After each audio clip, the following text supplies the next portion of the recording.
Ladies and gentlemen, boys and girls, children of all ages, you are listening to a Radulich Broadcasting premiere podcast. Damn you, Hollywood! And here's your host. He's the 126th wonder of the world and a coverage god, Robert Winfree. Yay! Neither of those claims have actually been verified. Oh, you just sir? As a disclaimer. Well, I'm going to drag this out so I can put off writing up my report for AEW's Dark Elevation, because I don't need 2 hours of squash matches in my life. And other than that, it's quite windy here, but doesn't seem to be raining or anything just yet. How are you, Mark? Are you the one responsible for the big toxic water dump just a little bit south of where you live? I feel like this is something you did, personally. You know, it's funny. When Gavin brought that up, I was like, wait, what? And I had to kind of dig into it a little bit. And then I shared it with, I was at Easter with my family. I was at my in-laws, my parents were there, and I'm like, hey, does anyone know about this? And everyone's like, yeah, it's been going on for a few days now. Doesn't affect us. We're really far away. And I was like, okay. But then I started having, like, paranoia about the city of New Orleans and the Katrina flood. And I'm like, I feel like this thing just never ends well.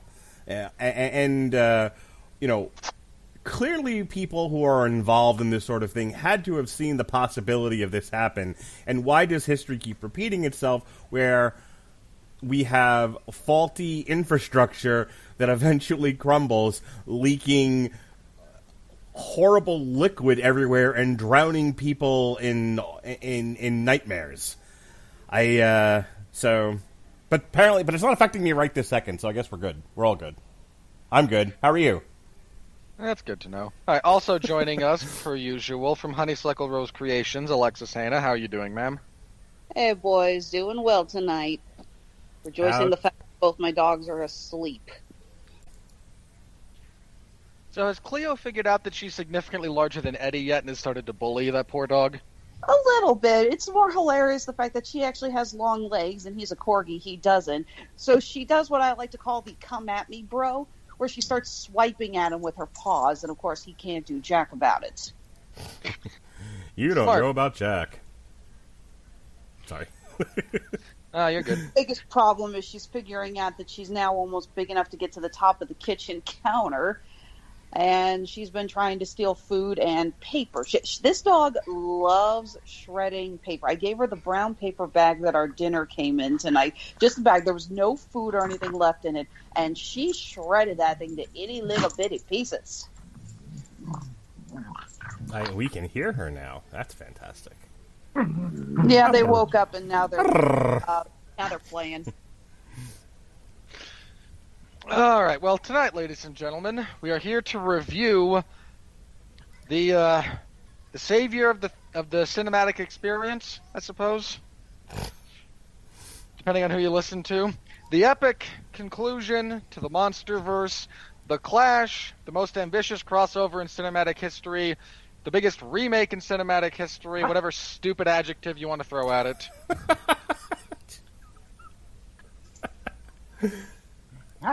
You say that like I couldn't actually defend each of those individual points I just made. I could. I said nothing. I laughed. That's all I did. Yeah, he laughed. All I could hear was God from Monty Python of the Holy Grail say, "Get on with it." We're reviewing Godzilla versus Kong.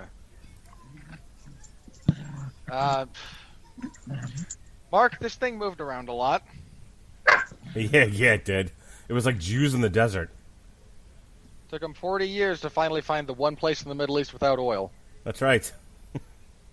Apologies to the few listeners we have left. And I say, you're welcome. It's an old gag about... that's a really old joke. If that offends you, you might want to rethink your sensibilities. If that offends you, what the hell are you doing listening to our show in the first place? Darn right. These are all very good questions. Get on with it. I'm sure there's milk toast and gefilte fish that you need to be. Welcome Welcome to Godzilla vs. Kong. And now a word about the Jews. All right, so anything we want to say before we get into the plot? I say plot with heavy air quotes of this thing. We're not affiliated with Robert in any way outside the show. Yeah, I just have a small thing to say before we get started. At the risk of sort of queering the stew, wow, that's a turn of phrase. I don't think I've ever heard it in that context before. I try to be as objective as I can when we do the craft review. Occasionally, I sort of drift into sort of personal issues with things. I know we jokingly, half jokingly, when we did Rise of Skywalker, I did an entire bit about how Star Wars was ruined for me forever, and it was partially Rob's fault. But if I could be serious for a moment, I take full credit for that, by the way. If I could be serious for a moment, I haven't looked forward to a movie this much since Endgame, and I really mean that. Like, this clicked all the boxes for me, and it's such a weird thing because I didn't grow up a Godzilla fan. I haven't seen any of the original Godzilla movies. My first Godzilla movie was Roland Emmerich's. I don't even think I watched the Godzilla. Yeah, I don't even think I watched the Godzilla cartoon. I'll say for a lot of us in this age period, that was our first Godzilla film. Mm-hmm. But as long as you acknowledge it was shit. Well, we did an entire on trial on it. There is no... Look, I understand your argument that, well, if you take away the fact that it's got a legacy associated with the name, it's a perfectly acceptable disaster movie, to which I say, no. Are you kidding me? Also bought back the rights to Godzilla, specifically that version which they redubbed Zilla, just so they could kill him and destroy all monsters. With a single tail swipe from the real Godzilla. It was glorious. Straight into the opera house. So I'm not going to relitigate Roland Emmerich's on trial. Roland Emmerich's Godzilla. You can hear it in the archives, and you can hear my point, and you can hear Sean debate it. Same thing with King Kong. I never saw the 76 King Kong. I was born that year. I never saw the 1933 King Kong. I wasn't born yet. And I just, like, when it comes to being a snooty film person, I tend to not go much past the 70s. I probably should. I probably need to start watching more of the classics just to have a broader film base. But for the sake of this conversation, I haven't. So, I feel like you've never seen Casablanca. No, I have seen Casablanca. Okay. But my first experience with King Kong was Peter Jackson's, just to give you an example. Like, I know of these things in our culture, but these were not things I grew up with, so I don't have that, that childhood, like, these are things from my childhood that I hold precious. So it's a weird thing that that this whole MonsterVerse, which I wasn't all that familiar with in terms of, like, I was aware that there was Rodan and Mothra, but I've never seen any of their movies that they're in. That I would have this reaction that I've had to where, Godzilla 2014, okay. Kong Skull Island I really, really liked, and we talked about that. King of the Monsters, we talked about that, and there were parts of it that I really, really liked, and got excited for the monster fights and everything. And so this one comes along, and this is like and as I was trying to explain to my dad, this is the Avengers of this series of movies. They were purposely writing to this movie with this idea in mind. And I can't even say, well, it's the pandemic. I was excited for this before the pandemic during one of its 900 original release dates. And so I had high expectations, weirdly enough. I was super excited for it. I bought my kids T-shirts to mark the occasion, and I almost bought myself a new one before I realized I had the shirt that I already wanted, which was the monster fight poster. And without giving away too much of my review and my thoughts, it's been a long time, and this is why I brought this up. It's been a long time since a movie lived up to my expectations. Didn't exceed them, but it lived up to my expectations, and I've never been, without thinking about things critically, without thinking about the podcast, without thinking about, like, what am I going to say about this movie, I just walked out of that movie so happy. Purely, blissfully, zenfully happy. And I haven't felt that way about coming out of a movie in a long time. And I can't even say it happened at the event at Endgame, because Endgame, I was crying hysterically. I was like, oh, Captain America and Sharon Carter, oh no! You know, I'm like, oh, poor Iron Man! You know, like, it's like, the movie ends so tragically in a lot of ways. You know, and so, like, the big fight with Thanos, sure, it was an awesome, like, comic book moment. But I can't say I walked out of it satisfied. I don't think I walked out of it happy. And then, you know, Joker, I walked out feeling miserable about life. You know, Can't imagine why. You know, it's like, so I've had a lot of different emotional movie experiences that I've just allowed myself to sort of revel in, sit in, experience unadulterated. I can't remember the last time I was this happy. A movie made me this happy. So, with that in mind. Well, Mark, I'm sorry for what I'm about to do. No, you're not. You're never sorry. A little bit. I'm not All sorry. your dreams, all your wishes, all your cares, I will shit on them from up on high. I'm not sorry about the movie. The movie deserved the criticism that I'm going to levy at it to the best of my knowledge. I am sorry that this is something that gave you joy, and now we have to pick it apart. That's never a fun experience, and for you as a person and as my friend, I'm sorry that I have to take this and shoot it in the head. But it's got rabies.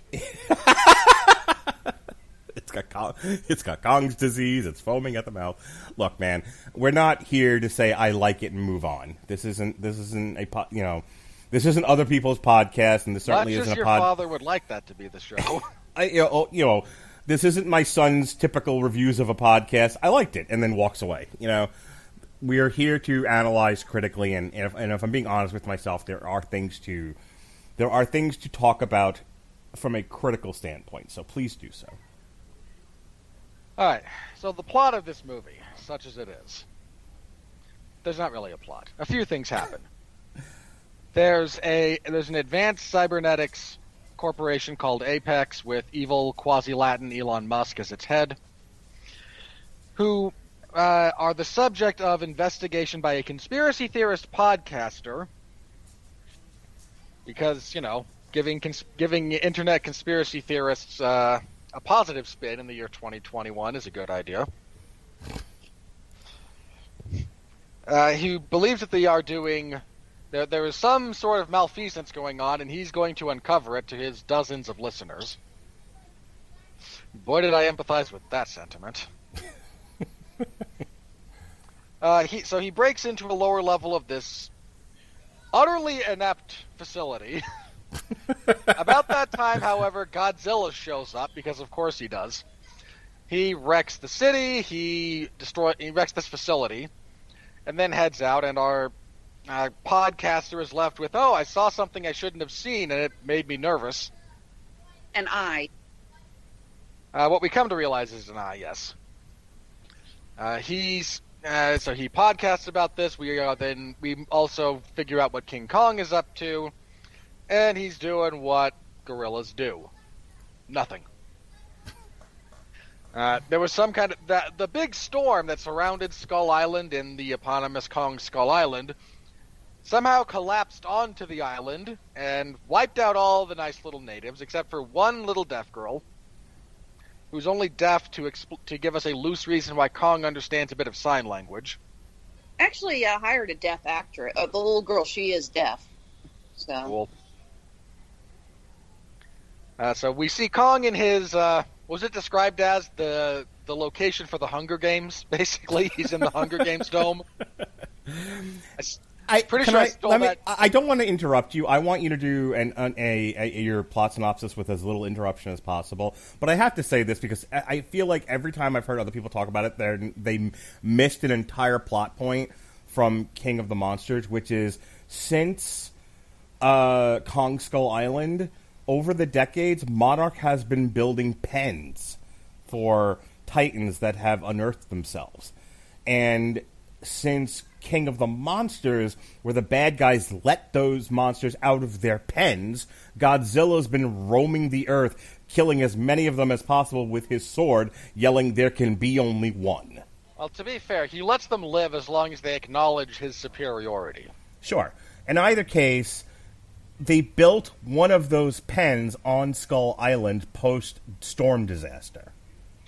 For the record, I have no issues with this plot point. Okay, but people are like, he's not. People don't know where he is. They're like, he's in a. Somebody referred to it as Kong's on a holodeck.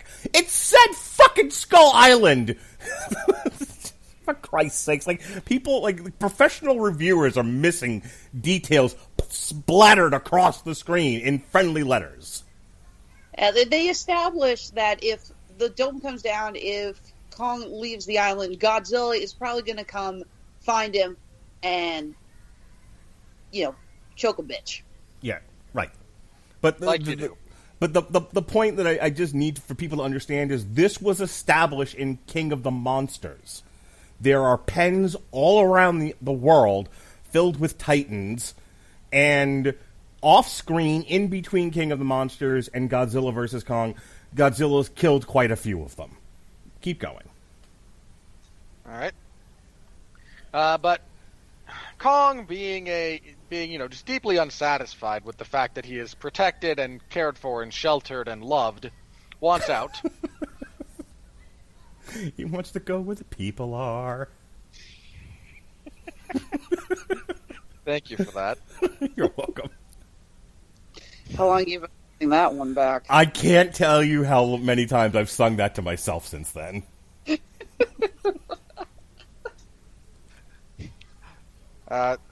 We also meet. We are reintroduced to Millie Bob Brown's character, Madison. Forgot the character's name because none of the characters matter. Right? Let's just get that out of the way right off the bat.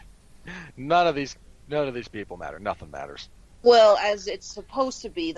The fact is that the biggest complaint that all of these past MonsterVerse movies have gotten is everyone saying, there's too much of a human element. We want to see the monsters go bam, bam, bam. And you know what? They listened. Yeah, boy, did they correct that in this movie. Well, correct. Put air quotes around that. So she is a big listener of Bernie. That's the guy who has the Truth in Titans podcast or whatever it is. She listens to his podcast and tries to impose upon her father that, no, this whack job on the internet said something. And he's like, sweetie, daddy has to go to work. Well, if you remember his character from King of the Monsters, he's not exactly a huge fan of the kaiju and the titans. And he... basically, she's saying, God, there's no reason Godzilla should be on the rampage. Something must be wrong. Yeah, this is another plot point people have missed entirely and don't understand. That Godzilla, they had accepted...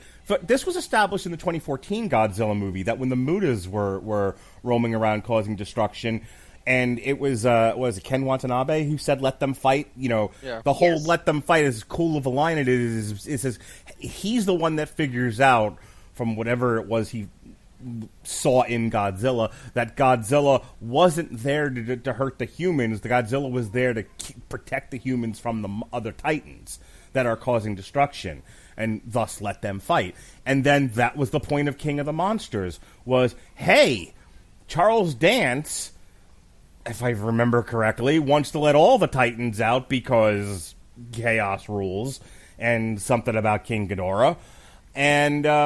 And it was like, okay, well, we need Godzilla to fight all these other monsters. Why people can't keep up with that simple shit, I don't know, but that's what got us to here, which is Godzilla saying to the world, I will protect you from the other monsters, but then this other corporation is doing some, ne'er-do-well shit here that he's threatened by, and now he's pissed. It's not that hard. All right. Go on. No, I don't disagree with your assessment that people are stupid and can't keep up with the most basic plot points in a movie essentially devoid of plot. And this is a damning indictment on society. Uh-huh. What else So- is new? Yeah. So she and the fat kid from Deadpool 2, you sacrificed yourself for me. Jump into the van from Onward, and they head out to try and find this guy, because if we don't do something, no one will. And if you haven't clued in yet, the writing of this piece of crap is a big problem for me. Uh-huh. Through tracking purchases of bleach in mass quantities, they find this guy. They cut out the parts where they went to, like, people, a middle-aged woman's home who buys a lot of bleach, and, all kinds of people who happen to buy a lot of bleach. They just cut that part out of the movie. We caught up to them at the end of that journey. Which also apparently lasted the duration of less than a school day. So they find him, they decide that, yes, we will be the Three Musketeers. They break into the facility, they wind up stowing away in a container and shipped from Florida to Hong Kong in a matter of hours, because that's the thing. Because magic. They did the what do you call it, tube thing. It was around monorail transport. But, yeah, sorry. That part actually was like, why can't that actually be real? Oh, Because it violates all known laws of physics. This is a movie about kaiju. Physics don't... I am going to tell you exactly what I told my best friend when we were trying to watch Sharknado, and she would not shut up. I said, physics don't give a flying fuck. Enjoy the movie. So it really is a monorail. There's no wheels on this thing. They're using, like... And this is where my science fails me. But they're using, like, anti-gravitational woozy-whatsy boom tube stuff. And I don't want to say boom tube because that's a whole other thing, but... Well, I assumed it was a pneumatic kind of a thing. But... Yeah, pneumatic. What she said. The science girl. Pneumatic. Pneumatic is air pressure.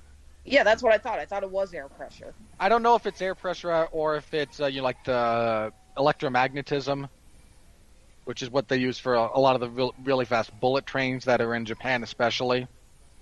Okay. Either way, it had no wheels or anything on it, so it it floated in the tube and went boom.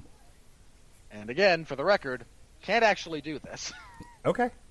But so they stow away. They are whisked away to the nefarious Hong Kong facilities because no one employed by this company actually does their job.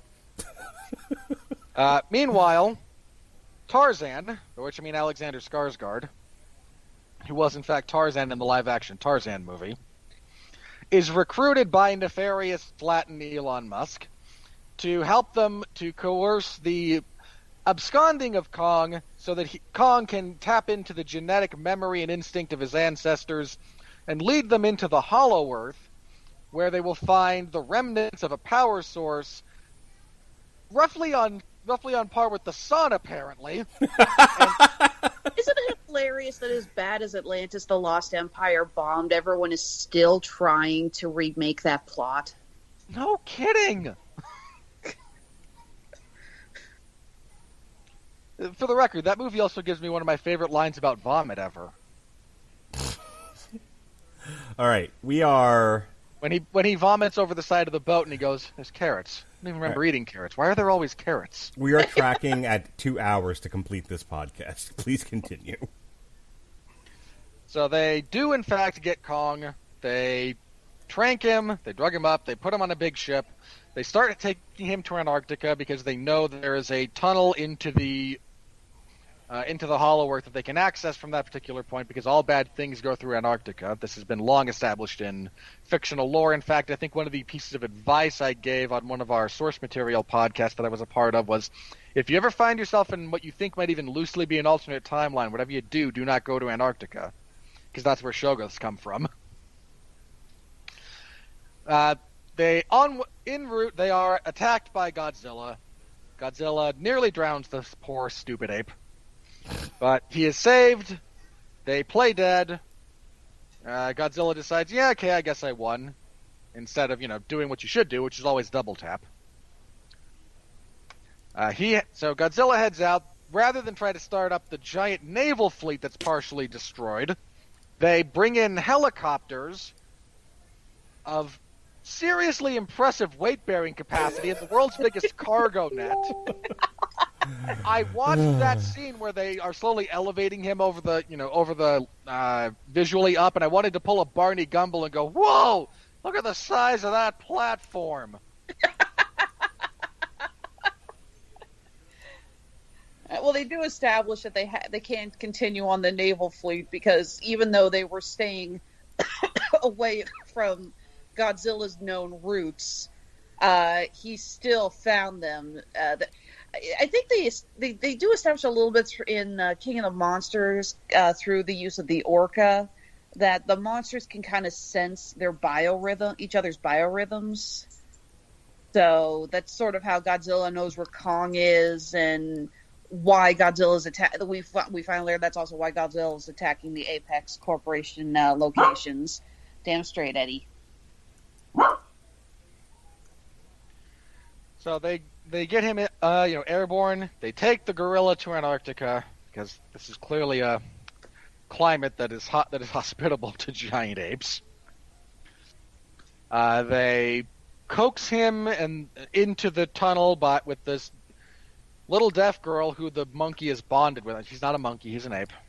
I know the distinction. If I call him a monkey, I know the distinction between an ape and a monkey, and gorillas are apes, not monkeys. I know. You made Jewish insults earlier, and now you're actually going to be correct? Well, people are stupid about some of this stuff, and I want Just like the way you pick and choose what you're going to be PC on baffles me, Robert. This is not about, no. This is not about political correctness. This is about scientific accuracy. Monkeys are better than people. Get on with it. No, they're not. They're really not. Anyway, a little deaf girl signs to Kong that, there might be more of you down there in the Hollow Earth, and Kong, being the lonely, horny ape that he is, decides, yeah, sure, let's go. I will dive headfirst into peril at the prospect of not being cripplingly alone anymore, which I, again, identify with way too much. He heads down, using the magic ships. They follow him down. They break this weird barrier that affects some smaller things, but not anything the size of Kong thereabouts. They fall into gravitational flux that crushed an earlier ship that tried to get down there. Yeah, it's weird that it doesn't affect Kong at all, but it does affect them badly. It's a thing. It's an unexplained thing, but that's true of most of this movie. They end up in the Hollow Earth, and just like Jules Verne imagined, there's a magical land full of wonder, and not at all the giant throbbing amounts of radiation that we're led to believe are what actually fostered the growth of the Titans. Sure, there's not going to be cancer in the future of everyone stationed there. They take off across the lush green jungle land and intermittently broken wasteland of the Hollow, where Kong finds eventually the throne of his people, takes up a tool made from one of the dorsal fins of a previous Godzilla. Which was badass. Sits on the throne because they wanted to put a crown on him and make and do a riff on that picture of, who is it, Biggie? Yes. Okay. He sits there. Anyway, as this is going on, Monarch, we come to find out, is developing Mechagodzilla because our intrepid band of idiots has stumbled into their testing facility. Are nearly killed. The problem is that Mechagodzilla needs a more stable power source in order to actually function, hence the desire to... I'm going to yell about this in just a second. Oh, boy. Hence their entire interest in going into the Hollow Earth, because there's a power source there, again, I can't stress this enough, strong enough to develop an entire biosphere unique to itself, and a light source on par with the sun. Where they want that to power Mechagodzilla because, well, then humans can have a fighting chance against the Titans, and somehow actually wanting to protect yourself is the heel move here. Anyway, when they fire up Mechagodzilla, actual Godzilla senses it and goes, yeah, that ain't happening. He shows up, he causes havoc, but around this time, Kong, with the assist of his little axe, has triggered some doohickey in the Hollow. Godzilla decides he's not having any of this either, and breathes a hole through the Earth's crust, all the way down, apparently whatever his atomic breath does negates the impact of the magnetic field, or the gravitational field that's supposed to screw with anyone coming in or out of Hollow Earth. Very nearly hits Godzilla. Very nearly hits Kong. The last time Godzilla breathed like that down on the Earth in a Toho film, they had him use it for propulsion. Yeah. Grab that! That was actually cool. Around the same time, our goons from the cybernetic company Apex take a sample of this irradiated Earth in the ground, and by scanning this alone are somehow able to send this information, and that solves the world's energy crisis? Not actually a sample, some synthesized binary representation of it is enough to make them figure out what's going on and to repower this thing. Maybe they had G.I. Joe's energy transporter thing. So now that they have the Energon cubes, so Kong heads up to the surface. He and Godzilla fight again, and another prolonged action sequence. We also discovered that part of what's powering the Mechagodzilla thing is technobabble repurposed, decapitated Ghidorah head and a pilot. After Godzilla and Kong fight, Godzilla wins again because Godzilla is, in fact, the superior life form. Mechagodzilla wakes up right about then, and when I say wakes up, utilizing whatever this power source is, interfaces badly with the remnants of Ghidorah's brain that they're using as their supercomputer. Again, this is all stupid technobabble. It doesn't actually mean anything. He goes rogue, starts killing things, kills evil Latin Elon Musk, fights Godzilla, is beating Godzilla. He's running wild.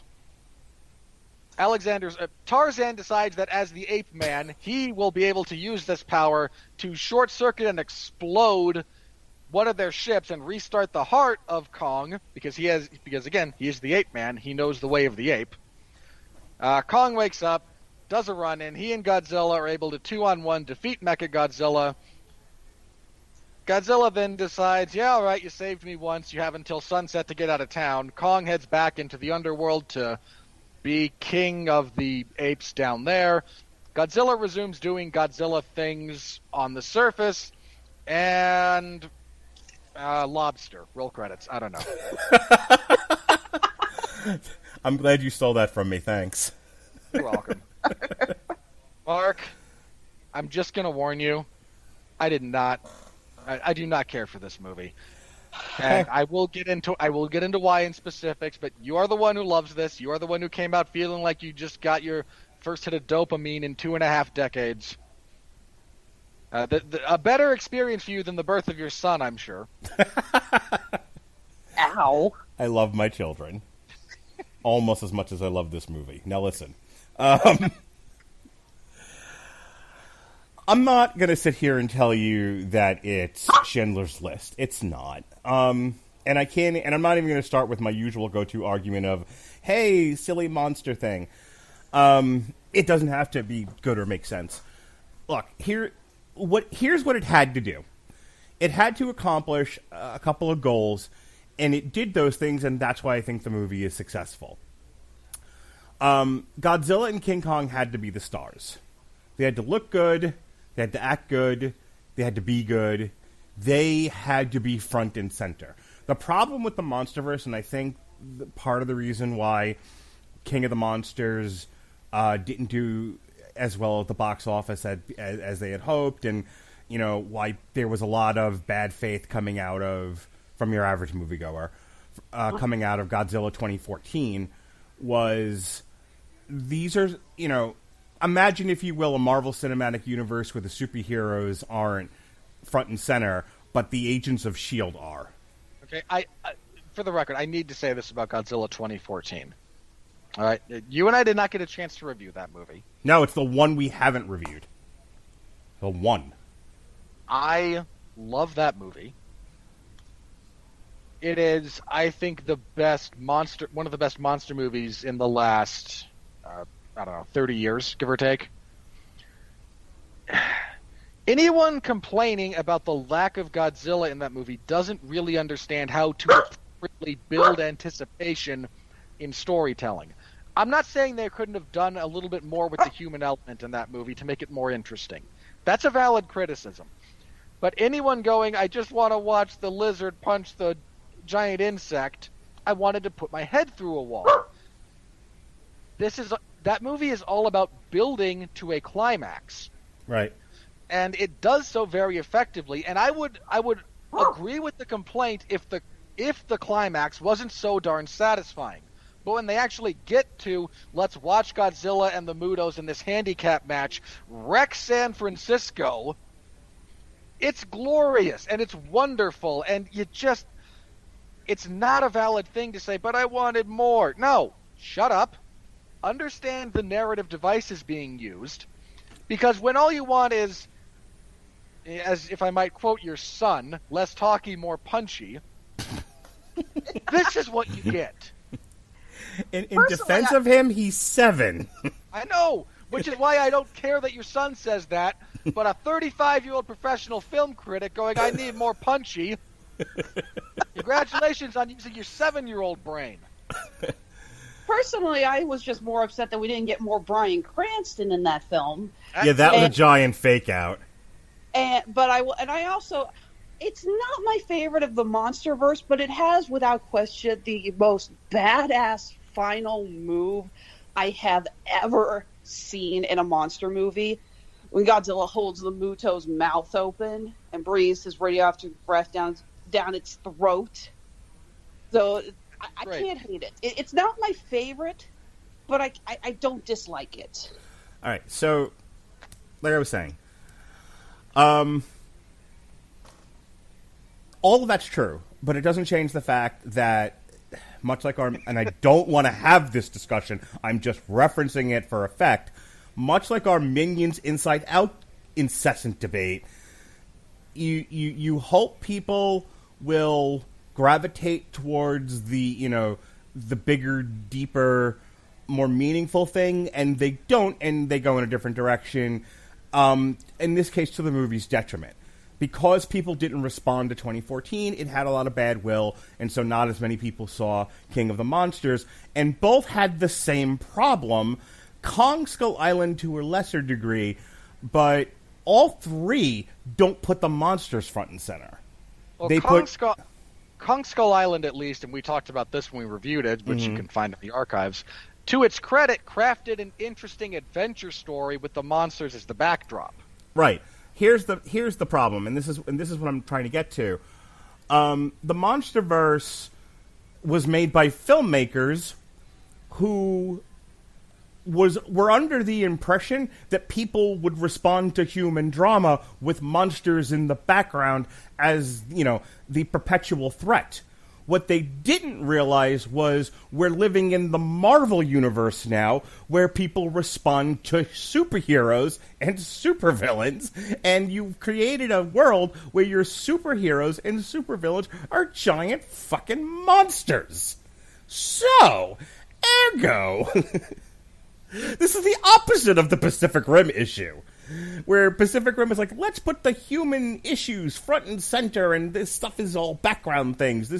They are living in this world, and how does that affect them, and what pressures does this put on them, and what kind of trauma does that create, and how do we cope with that trauma? Yet nobody cares, and none of that. Want to see monsters punching monsters. And so finally, after 3 films, they get the 4th one right.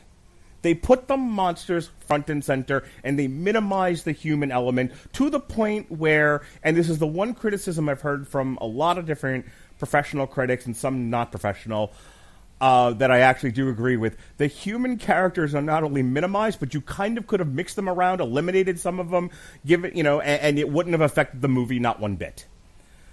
Godzilla, to the movie's credit, and King Kong have all the personality. They have all the character. They have all the character growth, believe it or not. You might have missed it if you're not paying attention or you don't care, but, and this is what I mean by they really put the monsters front and center, not just fighting, because, okay, cool, but no. I mean, and to my utter frustration with people's criticisms of this movie, Godzilla was threatened, had motivation, had a goal, and if you listened carefully when he was screaming in King Kong's face, you could hear him say, "Brother, I don't want to kill you, but I will if I have to. Don't get up." And Kong looked at him, looked to the side, sighed, and Why did roared. you say that name? Close. Damn it, I was going to say that too. Close. Damn it. Close. But no. He said, "I'm too old for this shit." And then he laid down. And his head laid down and The died. supreme irony being that he is the youngest of all of them. And so... And that's great. I mean, like, I know it's just monsters roaring at people, and people are going to be like, "Wow, are you projecting onto these things?" But it's You are. true. Godzilla and King horribly Kong were projecting. having a conversation. No. They were emoting. They were No. acting with their faces. Don't say no to me. I saw it. No, they really weren't. I watched it twice. I watched it on an IMAX screen and came home and watched it again to see if I was just imagining this in some sort of hallucinogenic dream. And no, Godzilla, no, damn you. Godzilla said those things to Kong, and Kong said them back, and they were acting, and they were emoting, and they were doing everything that actors do. They were the stars of this drama. And yeah, the fight scenes were cool too. But I'm saying, when they interacted with each other, they interacted as characters, not just as crazy, destructive monsters. And that's the best part of the film. Everyone else is kind of there to, because maybe you don't understand monster talk like I do. But, you need a human being to drop an exposition line here or a Kong bows to nobody line there. And, and you have to have Kong relating to at least one human being in a human way. So you have the deaf girl, and she's fine. All of that's there, and it's fine. It's really not. And I know that there are problems with the villain in that, hey, maybe we shouldn't entrust the safety of the world to crazy monster. Okay. I get that argument from people that, like, why is he the villain when he's the one thinking, like, we shouldn't let the lizard be in control of things. Okay, fine. And I don't really have a good argument against that. They didn't tell that part of the story well, where it's like, he's made to seem like he has nefarious machinations going on when all he wants is a battery for his robot that he thinks would be a better idea to defend the Earth than the giant lizard they can't control. Okay, they needed to do a better job of beefing that up and writing why that's a bad thing. And to the extent that they lose control of it and it goes crazy and Godzilla and King Kong have to take it down, that's as close as they get to doing it. It's not great, but it provides a fun conclusion to the movie. Does it, though? In my opinion, it does. Outside of that, as other than the dramatic acting that I think deserves, an Oscar from Godzilla and King Kong, definitely Godzilla. Godzilla deserves, as much as Andy Serkis deserved for Gollum, what is it, Alexis, in the Oscars? Your lead actor, best actor award at the Oscars. Is that what it's called? Best actor. There's lead or supporting. Okay, so yeah, Godzilla deserves Best Actor award at the Oscars for this. Just amazing. Really doesn't. Just amazing. In any case, just so I can finish this up and we can go to Alexis, and then you can tell me why I'm wrong about everything. I thought the movie going next. I am not going to follow this up, Mark. Robert's going next. Okay. I thought the movie was very pretty. From a cinematography standpoint, one, you have, only one fight that takes place in the dark. The rest of them are in broad daylight. They are readable. They made great use of the technology of the day. Hollow Earth, I understand everyone's big thing was, but where's the sun? Who gives a shit? It looks great. Hollow Earth looks like a fun, colorful place to be where a lot of the movie takes place, and I was glad to be there. I was not bored with the scenery.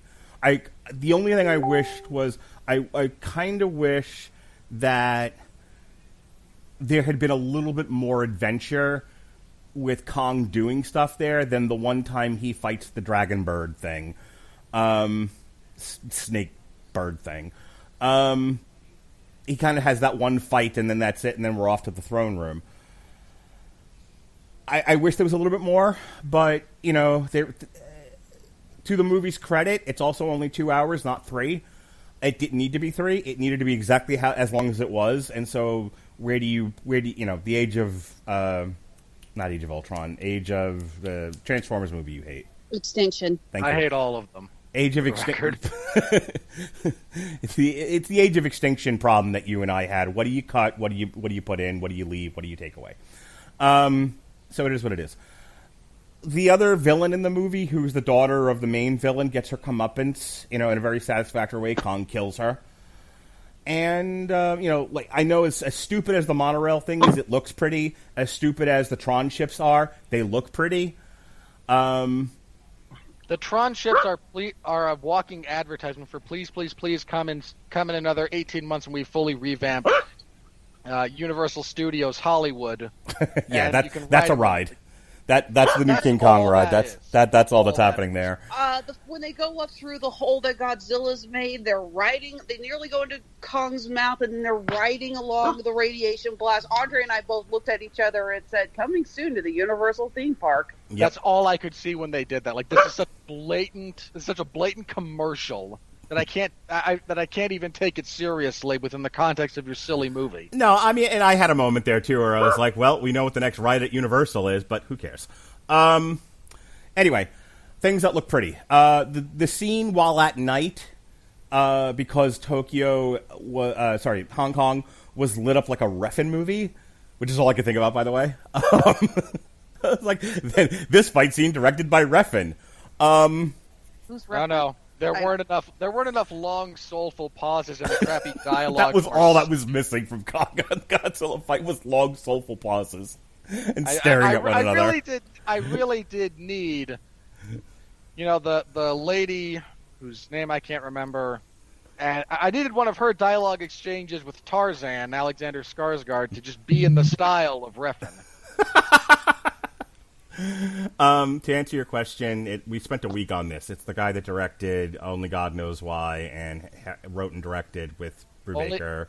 The movie you're referencing is Only God Forgives. He's Only more God well Forgives. known to Drive. Yeah, and then Too Old to Die Young. Feature. All right, so so the Hong Kong fight looks really pretty because it's lit up neon, despite it being in the dark. And then and then in the same location, the fight with Mechagodzilla. Despite the color paletting having to change to soot, essentially, and concrete dust and all of that because they've destroyed the city, also still looks pretty cool for the 5 minutes it takes place. The very first fight at sea is gorgeous, and somebody commented this, and it's not something I felt the need to talk about until I heard somebody criticize it and wanted to scream. Godzilla fights like what he is. A giant fire-breathing monster. Half-dragon lizard thing. It's doing what it would come naturally to that animal that is attacking another predator or something it's trying to eat. Kong fights like a gorilla. What? What were people complaining about? Hang on. You're referencing this vaguely. What was the complaint? Okay, so William Bibiani and Whitney Seibold complained that essentially it didn't turn into a wrestling match. And I mean WWE style, complete with Boston Crab, full Nelson, and elbow drops. They actually referenced professional wrestling moves. No, but but he was drawing vague allusions to that and saying things like, why didn't Kong climb this building and drop an elbow? To which I almost drove off the road in anger. I was like, because Kong's a fucking gorilla, not Kurt Angle, you putz. Oh, if it was Kurt Angle, he'd have had a better work rate. I should have said Randy Savage. Can I do that one again? The same sentence is accurate in my response. I got to do it again because he said elbow drop specifically. So do we do Shawn Michaels or do we do Randy Savage? Well, Randy's got the big one. Okay. The Randy Savage elbows. All right, take two. Because he's not Randy Savage. Take three. Because he's not Randy Savage, you asshole. Nailed it. All right. So, yeah, so they're not wrestling in an entertaining way. They're not doing fun things with the fight. They're fighting like the animals that they are. It's one of those where, like, the movie for me hit the right level pitch stupid, and it was just as stupid as it needed to be. Nothing more, nothing less. It hit it. It is pitch perfect for what it needed to be. It's the most perfect movie I've seen in God knows how long for what it was supposed to be and the goal they were trying to attain. And I'm hearing all this shit about it should have been nuttier. Like, apparently they needed it to be Tom and Jerry. I'm like, okay. I don't know what to say anymore about any of this. That's it. I'm going to stop there. Other than the villain's motivation for creating Godzilla being a bad thing needed to be fleshed out a bit more so that it is a bad thing and not perfectly reasonable, being my only real complaint, I thought the rest of the movie was great and perfect and everything I wanted it to be. And someone show it to Zack Snyder so the next time he wants to do Batman v Superman, it should look like this. All right, Robert, go ahead. Why am I wrong? Okay. Well, let's start with... Do I need to get Cleo and go into the foxhole? No. Was I unreasonable? No. Okay, no, so it's fine. You're wrong, but you're not unreasonable. Fair enough. Which should be on my tombstone. It's an important distinction to draw. You didn't make any point that is unreasonable. You made points I disagree with, which is fine. That's the nature of... That's what debate is supposed to be about. So, here's a few points that I think exist somewhat in... They kind of go against this. One... Here's my big gripe with the writing. The entire trio of characters that yuts around so we can see Mechagodzilla exist only to state the painfully obvious. These characters exist purely for the benefit of the hearing impaired. Yeah, they are solely in the movie just so we can get to... Somebody had to be bumblefucking around and get to Mechagodzilla so that Mechagodzilla could be revealed. No. I get that. No. You see, I could maybe live with that. Okay. But Fat Ass has to go, no, it's Mechagodzilla. Who thinks this is competent writing? Your character somehow exists only to state the painfully obvious. Yeah, that was a shit line. You're not wrong. Every line from those three is terrible. He's a good actor. What a shame, huh? I'll take your word for it that he's a good actor. I will make no comment. But the entire justification for Madison heading out on this suicide excursion is if we don't help, no one will. Okay. In defense of that... There is no defense of that. No, in defense of that, everyone is like, kill Godzilla. Godzilla's hurting... The line from Kyle Chandler that's in the trailer, Godzilla's out there and is hurting people and we don't know why. And she's like... There has to be a reason why something's provoking him. That's what we should be trying to figure out, and no one will listen to her. And so she doesn't want the beastie to die or be killed under a misunderstanding of its motivations. No. I mean, that's what's happening. You might think it's poorly written or stupid, but that's what's in the movie. That is sort of what's in the movie. What we wind up, and again, so we've got her, again, she exists to do nothing but state the obvious. There's an entire sequence where they're eating Chinese food and just spouting technobabble, and we don't even get, legitimate bonding out of it. We get a dissertation on the perils of fluoride in tap water. Uh-huh. This is one of the worst written movies I've encountered ever.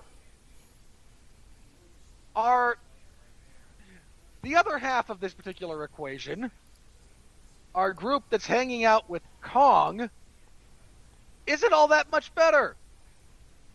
You have Alexander Skarsgård, who, despite being a sort of failed scientist at a semi-prestigious university, becomes an expert pilot and engineer on demand to save the stupid gorilla. Uh-huh, that's underwritten. You're right.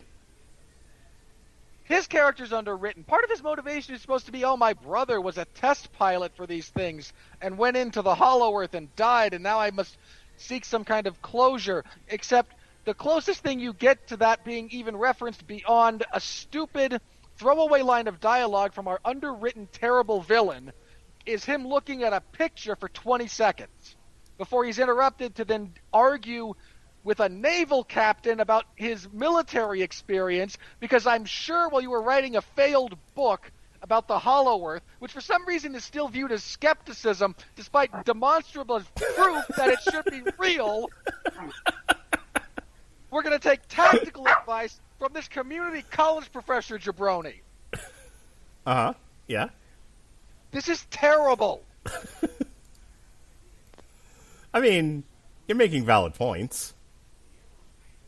To say nothing of our nefarious evil pilot villain, who exists only to give a singular line of dialogue, look Japanese, and then die in some horrible brain-melting accident when the power supply winds up meshing with the remnants of Ghidorah brain. What are we doing here? I could have saved this. You could save this entire stupid movie, the entire fee for that actor, if all you do is say we're experimenting with AI at the moment because piloting this, we don't know the long-term ramifications of piloting this. You could even make a joke about how it might take 2 people to pilot it. That would be funny. The only pseudo-saving grace for this movie is a couple of the fight sequences, some of which are not good, some of which are quite good. The first fight between Kong and Godzilla on the ocean, I was more or less okay with. It's not my favorite. I don't think it's great, but it's all right. I can live with it. I can live with the kind of logic being how each one chooses to fight. Apart from the fact that Kong has no chance of actually winning, and they drag that out a little bit too long for no other purpose other than, I don't know, special effects masturbatory experience. All of the stuff in the Hollow Earth is fine. Again, this is just a Jules Verne movie at that point, right? Which is not anything bad, but that's all it is. It was Jules Verne pretty much did write about the Hollow Earth theory. That was the basis of Journey to the Center of the Earth. Yeah, which is again, I don't even have to get into the real science of that. We all know. No, you know what? I do, because there's jackasses out there that think the Earth is flat. The Earth's not hollow. There's not The Hollow Earth theory has been a popular sci-fi theory and quote-unquote urban legend for a long-ass time. This is not something that the MonsterVerse created. I'm aware. I'm only saying this because, again, there are morons. We apparently have to now recertify the spherical nature of objects in space for people who think the Earth is flat. I take issue with some of the stuff they did with Kong in the Hollow Earth. Why is there a quasi-advanced civilization here? Why is his setup? Why is the setup from the previous gorillas sufficiently sophisticated and educated to carve and create architecture, to create complicated tools, to understand strategic value to different locations? Like, there's a lot of stuff in there that I'm really unclear what they were trying to go for, and consequently I took a little bit of issue with. The last clash between just Kong and Godzilla on the streets of Hong Kong, after Godzilla has, bored a hole into the Hollow Earth with his atomic breath, is all right. I mean, Kong does a Showtime Superman punch off of a building at one point. He tries to distract Godzilla with by throwing a brick, not a brick, but throwing a giant chunk of building in another direction to get him to look off to the side so he can jump on him, which would impale him on the dorsal plates. That's half the reason they exist, is their protective equipment, but okay. All of which culminates with Kong somehow understanding the deep physiological implications of how to reset a dislocated shoulder so that he can go save Godzilla from being killed by Mechagodzilla. Mechagodzilla, I'm not a fan of the design. I'm just going to throw it out there. I was not the biggest fan of the way this looked in motion. I'm sorry, did you prefer the original that looked like a little wind-up toy? I like the original because of the original works in the context of everything it's set on screen against. It wouldn't, of course, it wouldn't work here. Everything looks completely different. I don't know. It just something about the blocky nature of the face. I'm trying to remember what it reminded me of, because I looked at it and had just some flashbacks to like other pieces of character art that just really, really made me go. So you're ripping off what's that card art from stuff like Hearthstone and Magic? Anyway, neither here nor there. Point. It just didn't quite speak to me the way I think they have intended it to. The entire bit about, hey, how about I just pour booze into this supercomputer and that will short-circuit it just enough after the damn thing has trashed this room with a single punch. But, 6 ounces of hard liquor, for some reason poured into the airports we have for our CPU that are just out. This is the thing that will justify the existence of these humans in this position. No, you failed miserably. That was unbelievably dumb. Okay, I don't disagree with that. His solution to momentarily, his solution to giving them just the momentary distraction to take the thing down was to pour coffee in the vent, and it's momentarily it has a beach ball moment, long enough for Kong and Godzilla to beat it up. And I'm like, nope, try again. I mean, at that point they should have just unplugged it, right? Yeah, that's what I was thinking. And I was like, okay, why not just unplug the thing then if it's that simple? Because bad comedy. That's why. They had to give him something to do. No, they didn't. They didn't need that. He's in the movie. They had to give him something to do. No, you could have. You want to make this movie better instantly? I can make this movie better instantly with one minor thing. Okay. Madison drives off without him, and he just kind of looked befuddled as she drives off in his brother's van. And he just goes, "Oh man, he's gonna kill me," and we never see him again. He is a drag on this movie. He offers nothing but unbelievably stupid comedy that we already have this Bernie character to deliver. You don't need 2 bumbling jackasses.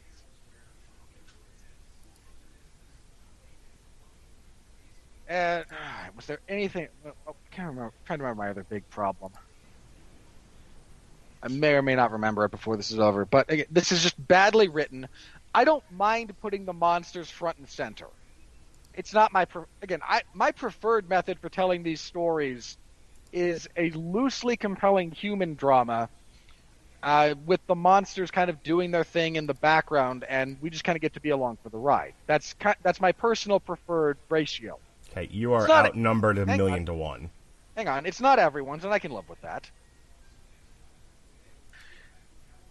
My problem with Godzilla King of the Monsters and my problem here is, one, if you're going to put the monsters front and center, part of the problem is they don't actually give them anything all that interesting to do other than Kong looking soulful and lonely, and Godzilla just tearing up random detritus trying to find these generators. You actually have to give them more to do than that, and unfortunately they don't. But if you're going to have a human element in the movie, and you should, you just need to give them something interesting to do. And at no point in either King of the Monsters or Godzilla vs. Kong are the human characters given anything even remotely approximating interest. They exist because the writers couldn't think of a convincing way to give exposition other than to have someone on screen just word vomit all over you. Okay. In defense of all of that, and I really mean this, did you hear what I said about how they tried to do that with 3 movies and failed in 2 of them in the eyes of the paying customers, the vast majority of the paying customers, to diminishing returns on the series? Look, I'm not even saying that they needed to redo Godzilla 2014. I'm saying if you're going to have these people on screen, you don't even have to change the ratio of human to monster on screen in this movie. I'm complaining about how badly written it is. That's okay. all. No, okay, and that's fine. Look, what I'm just, you keep saying, like, your preferred, and look, I get it, man. I really do. I wish movies were better. I wish people were better. I wish the professionals who wrote movies were better at their jobs. I'm not arguing that point. I'm saying you're tasked with making this movie. You're given a $200 million budget, and you're told by executives, hey, I don't know what you're thinking about doing with this stupid thing, but I'm telling you right now, we've tried it 3 times, and 2 out of 3 times, people didn't like it when the monsters weren't on screen. So just keep that in mind with this big check we're going to give you to make your monster movie, where people like it better when the monsters are on screen. And they're sitting around a writer's room going, well, what's the name of our movie? Godzilla vs. Kong. And Joe Studio executive says people hate the humans and love the monsters. Okay, that's what we're going to write then. That's what I mean by mission accomplished. The movie, they had to have known going into it what it needed to be. It's good for you. You did the bare-ass minimum, less in most cases, but I'm sure some wanker of a studio executive who's only got the job because of who his father banged on the side. Well, you don't know that. The hell I don't. I say, sir. Can feel good about their contribution. You know my favorite critique about studio executives? What's your favorite critique about studio executives? No. It's not a joke. This comes from, like, I forget if it was a writer or director, and I can't for the life of me remember who it was. But he said during the movie making process that at some point he had an epiphany about the uselessness of movie executives. That their one comment that they give per day per movie that they oversee is in fact their job. Wasn't that something Ralph Bakshi said? Might have been. But right before he socked the studio executive in the mouth. No, this wasn't from a bit. This was from a legitimate documentary. I forget which one. No, I was talking about Bakshi's experience making Cool World. Might have been. His might have been that, or it might have come from that. It might have come from the one on the MPAA, the film not yet rated. I can't. Don't quote me on that, but it might have been that one. This is all they do. They sit around and they think about what note they can give, because they don't actually have anything of value to contribute. And you, as the creative film type, and you as the one actually making the movie, you just have to understand that this is all they do, and they have to feel good about the one thing they do. Okay, but you also remember... I feel like this is the same argument you and I always kind of get into, to the point where it's a little exhausting. But there are gradients and lines and shades of gray in terms of movie making. And the art of creating the modern movie is finding that line between competent film and money-making product. And some people sort of look at the idea of movie as money-making product and they turn their nose at it, and it's immediately, regarded as trash and not something to be taken seriously. And that's how we get bad reviews, and that's why we do the third segment of this show. And then there's the other side of that, where it's like, I'm just glad there were explosions and colorful things and things I liked from my childhood, which automatically make it good. Which isn't good either. That's too far the other way. The nectar's in the middle. And This movie's not a middle. Okay, I mean, that's fine. I'm not going to argue that point with you, but I think it needs to be said that this movie swung for the middle. Whether or not you think... I think it hit the middle. I really do. And I will stand on that till I'm dead. I think it nailed the Green Monster in Boston right over the center. You think it foul-balled. You're entitled to that opinion. Look, for this to have actually hit the middle, and I mean this on an objective scale, then you would have had to have at least been able to remember 3 characters' names. They would have had to have done something loosely interesting. Godzilla, Kong, Mechagodzilla. No. Those are not characters. Those are set pieces. No, those are characters. I did a whole thing where I said they were characters. Okay, I might give you Godzilla and Kong. I will not give you Mechagodzilla as a character. Okay, I agreed. We have an accord. Look, again, I'm not saying I needed a different ratio of monster to human in this movie. I don't. I need better written humans. That's all I need out of this. Okay. I mean, I think you're entitled to that. I really do. Go ahead. You can't have done anything other than want to vomit in disgust when they're literally sneaking past security guards at the wrecked top secret facility. There's literally security guards 5 feet away from them with flashing lights on their car as they're sneaking in. I saw them as a very utilitarian thing. They were there to get you to the villain monologuing and getting killed by Mechagodzilla. That's it. Here's a better way to do that. Okay, I'm sure there is, but you keep running away from like what the thing is. So that's what it is. It's bad. Here's a better way to do it. Okay. Cut them entirely. If you want to do the villain monologuing, fine. Cut the camera and we can just watch the villain monologuing. I don't need this crap. You don't need this crap. This movie doesn't need this crap. You want to do something with balls when it comes to Kong and Godzilla? How about this? No human characters. You know, somebody suggested that. I would have more respect for the artistic vision of that choice than, hey, fat kid... I shouldn't call him fat kid. That's demeaning to him as an actor. That guy from Deadpool giving you bad dialogue about fluoride in water while talking with having gone up to a strange man that you heard somebody podcast on the internet, and a couple of preteens decided to seek him out, and this is somehow a good thing? Somebody actually said a couple things. One, somebody suggested that the next MonsterVerse film should be entirely silent with no human characters. I'm with you, brother. 2, somebody said that they got a tax credit for filming where they did for having him with his specific ethnicity in it. Sure. I think he's from New Zealand, right? Yep, and they shot in New Zealand, and so to get the tax credit, they had to have a New Zealand actor, and that's the one they got. I can't help but feel that they could have made a better choice with both actor and how they wrote the character. Anything else? Again, there are sequences of the action that are really good. Unfortunately, this movie is nothing but hollow spectacle. Now, that doesn't mean it is completely without value. Hollow spectacle has its place, but that's all this movie is.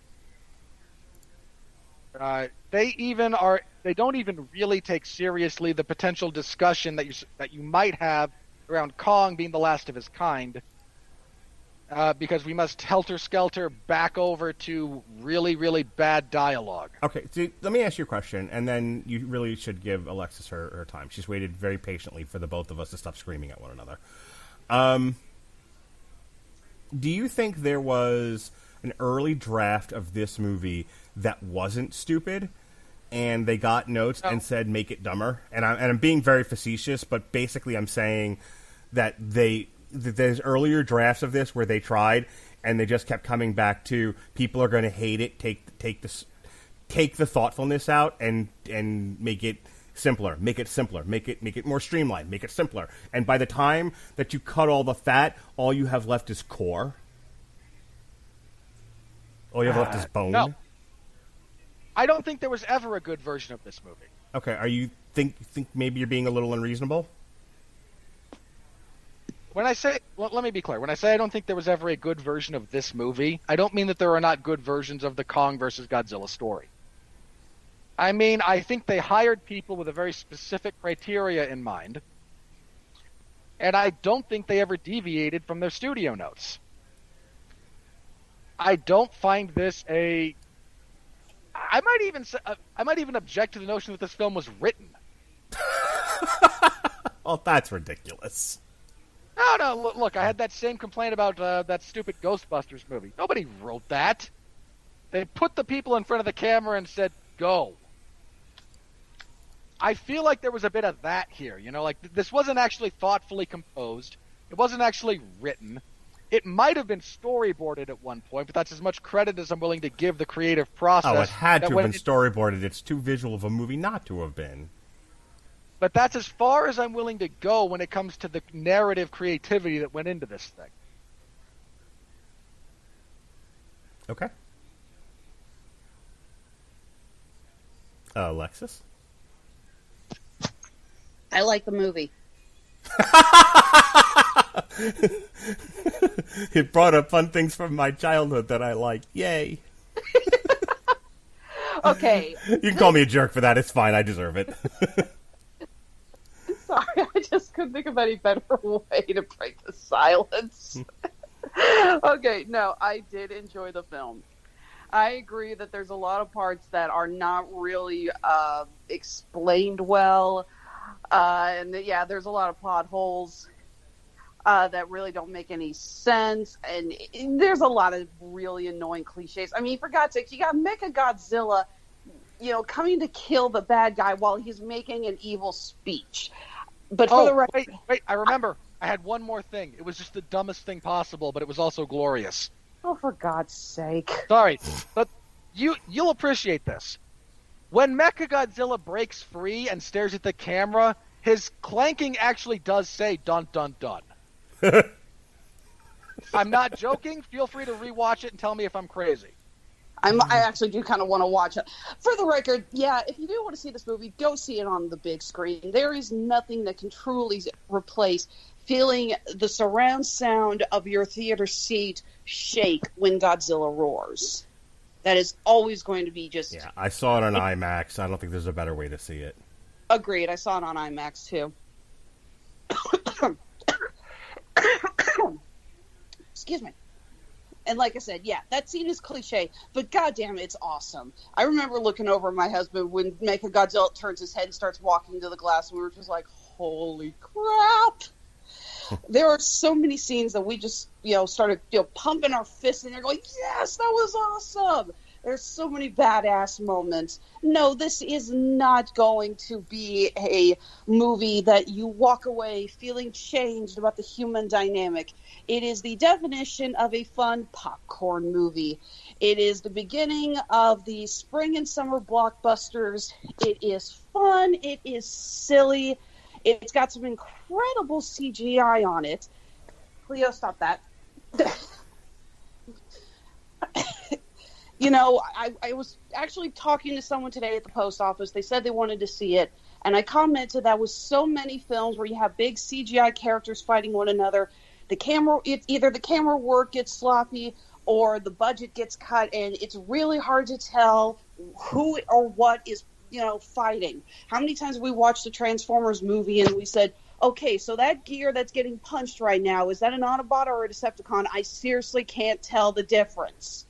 This movie, you can see clear as day which one is Kong and which one is Godzilla. They look amazing. You get an awesome little homage to my favorite scene from that crappiest 1960s Godzilla versus Kong, where Godzilla takes the tree and tries to stuff it down Godzilla's throat. Mm-hmm. It would Kong takes the tip of, I think it's like a decoration off of a skyscraper, and shoves it down his throat when he tries to breathe the radioactive breath in him. And I actually said, yes, that's what I wanted. I was going to be so pissed off if they didn't homage that. Real quick, to the idiots of this world who are employed as professional reviewers and somehow got on Rotten Tomatoes because of God's good grace and maybe you blew somebody. Here's what was going on Hollow Earth, you morons. They said it in the movie. I'm not making this up. This isn't me once again projecting dialogue onto two CGI monsters. They said this in the movie.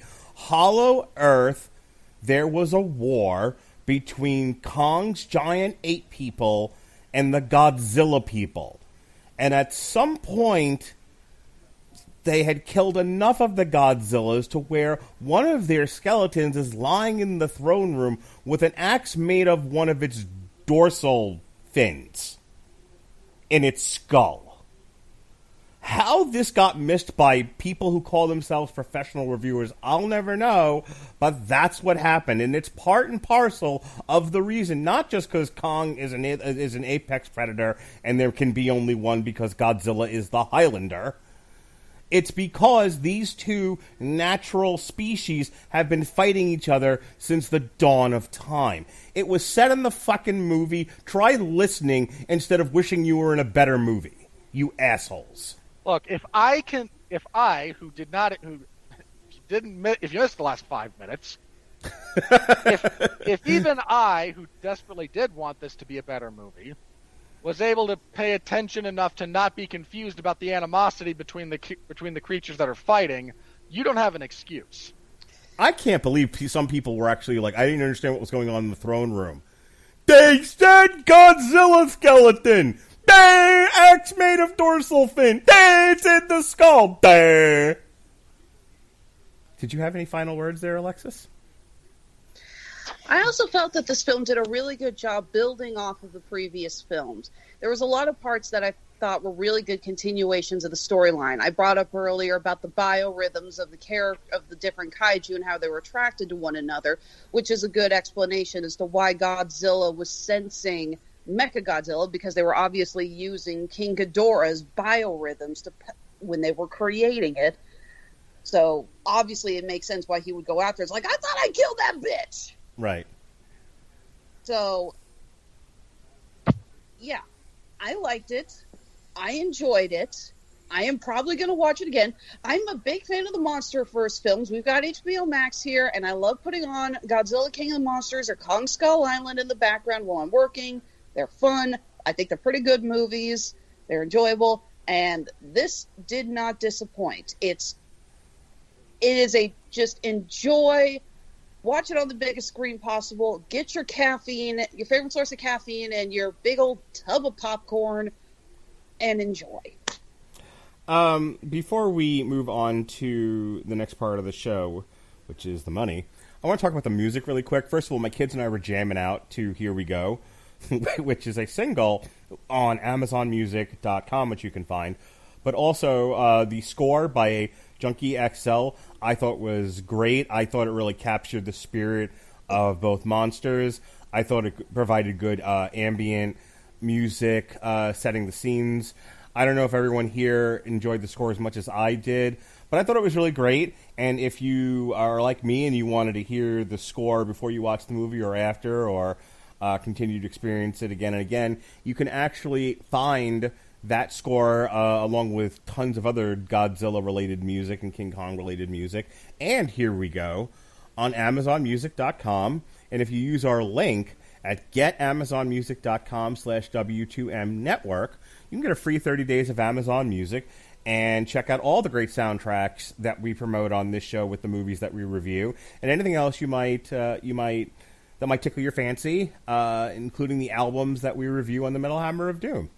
Robert, in 10 words or less, what did you think of Junkie XL's score? That's great. Alexis, what did you think of Junkie XL's score? Thought it was pretty good. I like that they used a little bit of keynotes from the previous films to set a nice motif whenever one character was on screen. It was a nice little bit of a mix. Didn't overwhelm, and thank God, unlike Zack Snyder's musicians, they actually know when to not overplay a theme. Yeah, the pitch meeting that Robert got me to watch made a point of saying every time Wonder Woman does anything on screen, even when she's just on screen doing nothing, they played her theme music. It did. That was pretty funny. It really did. For me, just to be more serious about my critique, this is the least interesting of the of the soundtracks for the MonsterVerse movies. I much prefer both the 2014 Godzilla's theme and even the King of the Monsters soundtrack. I thought was quite excellent. It actually incorporated the Godzilla theme a lot better. This, I mean, it didn't resonate with me. It didn't stick with me at all. I barely was aware of it, and honestly, if you hadn't brought it up specifically, I would have forgotten that there was music in this thing at all. All right, and on that note, oh boy, we have stuff to talk about. Here comes the money. Here comes the money. Here we go. Money talk. Here comes the money. Money, money, money. Dollar, dollar. Dollar, dollar. Ching, ching, bling, bling. Cut the chatter. You ain't talking money, then you're talking no matter. Miss McHugh there. Godzilla vs. Kong smashes pandemic record with 48.5 million 5-day domestic opening. Continues to roar overseas. Roar. After a long, and this is coming from boxofficemojo.com, after a long year of gloom and doom at the box office, the Easter holiday weekend finally offered a giant ray of hope for movie theaters thanks to two of cinema's most iconic characters, Superman versus Batman. No, Godzilla versus Kong. Warner Brothers' big-budget kaiju grudge match smashed pandemic-era records left and right in North America. The PG-13 extravaganza opened in the largest number of theaters since COVID-19 outbreak, which came out to 3,064. It had the largest opening day during that period, 9.6 million on Wednesday. It had the highest single-day gross, 12.5 million on Saturday. And it had the biggest 3- and 5-day opening weekends, 32.2 and 48.5 respectively. In other words, it was just the kind of monster weekend that Hollywood's been waiting for. I want to, before I read this, and I want like just kind of a yes and maybe a 5-word follow-up from either of you. Do you think Warner Brothers is now regretting this split HBO Max opening with this? No. Because? There's enough places that are still on severe enough lockdown that they're probably what they're probably doing is regretting not taking Netflix's offer. Look, I think it's made more than the two. They were offered $200 million. They've made more than that already. I thought they were offered more than that. I don't remember specifically. No, again, this is going to be leaning heavily on international box office. It's not.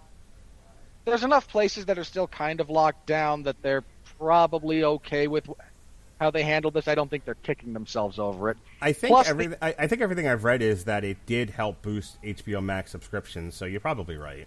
Almost certainly. And that is really the crux of that that argument about that is, does this drive more people to pay money that we get 100% of versus a ticket price that we get 55% of? Here's the thing, and unfortunately, it's too complicated to really take a stab at answering confidently. But we're going to do it anyway.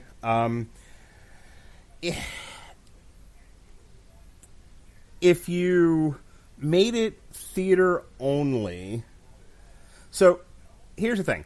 Under normal circumstances with no pandemic and therefore no anxiety about going to theaters even if they're open, this thing probably makes over $1 billion. I think we can all agree on that based on its performance in its current environment. This is probably a $1 billion picture. In the environment that we're in, without HBO Max, it still might rise to the level of 700 million, to $1 billion, given a long enough time in theaters. Did they possibly cut themselves short of potential profits by doing the split release? Again, this is actually going to come down. The answer to that comes down to very specific economics. Mm-hmm. There was a big question about the value of a theater, and look, we all, you and I have talked about this a little bit in the past. Is it better to have a bigger release that you keep a smaller percentage of, or would you rather keep 100% of something that does smaller gross numbers? Right. So I was just thinking about it because, like when the Space Jam trailer dropped, and I said to my kids, "Hey, do you guys want to see this?" And they said, "Yeah, we absolutely want to go see Space Jam 2." And I said, "I don't care if I see it on a big screen or not. I'm going to watch it because of you guys, and then because people seem to want us to review cartoons, so I'll keep doing it because that's what the people want. But I don't have to. That's not one I have to see on the big screen, not like this one or Mortal Kombat." And my daughter was like, "No, I have to see that on the big screen." And my son was like, "I'd rather never leave the house." All right, well, you're outvoted now. But my point is, there are more people I think out there like my son who even with the availability of movies, and maybe not even the anxiety about possibly getting sick, would still rather watch it at home than go to the movies to see it. And I'm wondering how much of that factors into the math here. Again, I think this is just down to percentage that you keep of an international box office versus how much a particular property will drive anything that you get to keep 100% of. Mm-hmm. We talked about this with Mulan. Now, it didn't do as many buys as it would have ticket sales. True, but any $30 purchase on Disney Plus is that is 100% profit. Right, they're not splitting that with the theater chains. It doesn't get split anyway. So again, there's a lot of really, really noodly specific economics that go into the answer of this question that involve numbers that we simply do not have access to. Anything you want to add, Alexis? And you can say no, and I'll just keep reading. No, I think you guys, hit the nail on that. The eagerly awaited tentpole, which pits the 67-year-old radioactive lizard against an 88-year-old giant ape, roared past the previous opening weekend record holders from the past year, Tenet, which everyone's mad didn't win a SAG award for Best Stunt. I'm really I'm not mad about it so much as this confirms how useless an award that is. Which pulled in $20.2 million over Labor Day weekend, and Wonder Woman 84, which earned $16.7 million in the first 3 days of its Christmas release. With its muscular $10,509 per screen average, Godzilla vs. Kong represented the first real sign of normalcy in a year that has been anything but. The blockbuster's $48.5 million domestic haul in its first 5 days was especially impressive considering that the title is also available on HBO Max like we've been talking about. And while Warner Brothers has not released streaming numbers for the title yet, it did say that Godzilla vs. Kong had a larger viewing audience than any other film or show on HBO Max since launch. The film received an A grade from CinemaScore. Overseas, Godzilla vs. Kong continues to rampage at the box office. After raking in $121.8 million abroad last weekend, it added another $115.1 million this week, bringing its 2-week international total to $236.9 million, and its cumulative global haul to $285.4 million so far. By far the biggest overseas market was China, because of course it is, which was responsible for $42.2 million of its total worldwide gross. Okay, so what have we learned here, children? China hates Star Wars, likes the Marvel movies, but prefers giant monsters. Got it, Hollywood? You want those precious China bucks. Gotta make more monster movies. Big-ass monster movies. No more Star Wars. Got it? All right, let's move on. Well, look, while I would personally be perfectly acceptable with no more Star Wars ever, look, China is the second largest consumer of cinema in the world. It's the United States, then it's China. So you have to be cognizant of that when you're making these movies. I mentioned it before. Marvel movies will shoot region-exclusive scenes for the Chinese market. And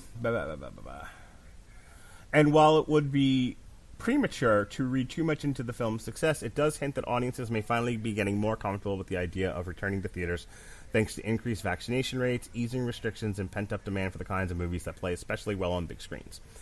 It will be interesting to see how other major studios interpret the film's numbers with regard to their own potential blockbusters currently slated for release this summer. While Godzilla vs. Kong hogged all of the headlines, there was another newcomer to the top 5 this weekend, Screen Gems' occult horror film The Unholy. Despite middling to poor reviews, the PG-13 chiller starring Jeffrey Dean Morgan debuted in second place with a more down-to-earth $3.2 million. opening in 1,850 theaters. The Unholy scored a 1,729 per screen average. It has not opened internationally. In third place... Hey, Robert, be grateful that I didn't imply or suggest that we review that. I would not have reviewed that. In third place was last week's champion, Nobody. Universal's bullet-riddled action flick about a suburban dad turned vigilante. Added $3.1 million in its second frame. The PG-13 rated film dropped off 55% from the previous weekend and managed a 1,195 per screen average. In fourth place was Raya and the Last Dragon. And then rounding out the top five was Alexis's favorite movie of this year that she can't get enough of and wants to review again just because it's so good in her eyes. The Emmy, Oscar, SAG, Tony-winning Tom and Jerry. I hate you. I know. Now, you have started to feel my pain. Landing just outside of the top five was the weekend's last rookie of note, Atlas Distribution Company's The Girl Who Believes in Miracles. I have no idea what this is. The religious-themed drama about a young girl who seems to be able to heal the sick bowed in sixth place. Terrific. I'm sure lots of churches went to go see it. All right, so here's... So, actually, let's do the weekend first. We kind of just... You heard the headlines from the weekend, but just to say we did it. From April 2nd to April 4th, we had Godzilla debuting number 1, Unholy debuting at number 2, Nobody drops from 1 to 3, Raya 2 to 4, Tom and Jerry 5, The Girl Believes in Magic 6, The Courier dropped from 5 to 7, Chaos Walking 4 to 8, The Croods, for fuck's sake, dropped from 6 to 9, French Exit, which I am dying to go see with Michelle Pfeiffer. That's no joke. I'm not even being sarcastic. Looks like it debuted at number 10. The Marksman fell from 7 to 11. Wonder Woman still in theaters apparently in some places at number 12. Bookie 8 to 13. The Little Things, which is a split with HBO Max from January. Number 14, Minari. Number 15, Promising Young Woman. 12 to 16. The Lamb of God concert film jumped from 21 to 17 because okay. The Father. Yeah. What's this? Oh my God! Now you've got something to die for. That's the name of a song, in case you missed it. The Father, 11 to 18. Monster Hunter, all right, stayed at number 19, and Wrong Turn came in at number 20. So that's the weekend. Worldwide, we are currently sitting at Hi Mom, Detective Chinatown, and Godzilla vs. Kong in the top 3. Godzilla versus Kong currently standing as of this recording at $285 million plus. Then A Writer's Odyssey, then Tom and Jerry. Tom and Jerry was the 5th most successful movie of the year, Alexis. How do you feel about that, Alexis? How do you feel about Tom and Jerry being the 5th most successful movie of the year, Alexis? You keep doing this. I'm going to make you review Superman the musical by yourself. I'll get my daughter to do it with me. She loves musicals. Will not. No. You will not put your child through that. So you know what? Show her the musical number about Lois Lane deciding to give up with being a reporter and be a housewife for Clark Kent. Oh I'm sure she's going to love that. She'll catch the vape is just what'll happen. So fanning herself. Endgame, not the Avengers, came in at number 6, 91 million. Raya and the Last Dragon at 86. Boonie Bears at 8. Nazar Reborn at 9. And then Evangelion at number 10 at 55 million. Avatar, by the way, finally took its place at the number 1 movie on Earth ever by being re-released in China, and it's made 54 million on this particular 2021 re-release. So, not that it matters to Disney, it's all gravy now. They own the damn thing. I still do not understand the appeal of that movie. So, the headline, as far as last part of the money that we'll talk about, and then we'll get to the critical review, the headline coming out of the Godzilla Kong thing and its success is that it affected Mortal Kombat, because Warner Brothers was like, oh, shit, people are actually going to see this. We probably should give it the biggest runway possible to make as much money. And on average, movies like this tend to be number 1 for 3 weeks in a row before, there's either a newer movie that people want to see that comes out, or just interest in it dies. So they moved Mortal Kombat from the 16th to the 23rd. So it's got a full month to make all the money before the new hot ticket in town, alongside the American release of Demon Slayer, which they have nothing to do with, but it's competition. Comes out on the 23rd. So that got moved, and that's a big deal. In the meantime, like I said, not a lot of competition between now and Mortal Kombat for Godzilla and Kong to make as much money as it's going to make. April 9th is Mafia and Voyagers. Oh, who's up for teen sex on a spaceship? Huh?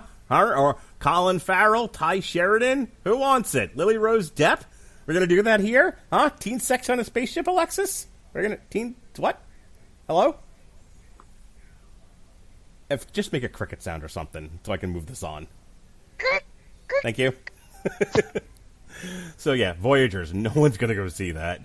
That's a movie made for drive-ins, man. April 16th is now Jacob's Wife, which is a horror movie. Trigger Point, an action thriller. The Rookies, another action thriller. These all look like foreign movies. And then the one American movie with probably a limited release is a drama romance called Monday, with the Winter Soldier and some other people. April 23rd is Mortal Kombat, like I said. So, all right, Robert, anything else before we move on? No. All right. And here we go with the critical review.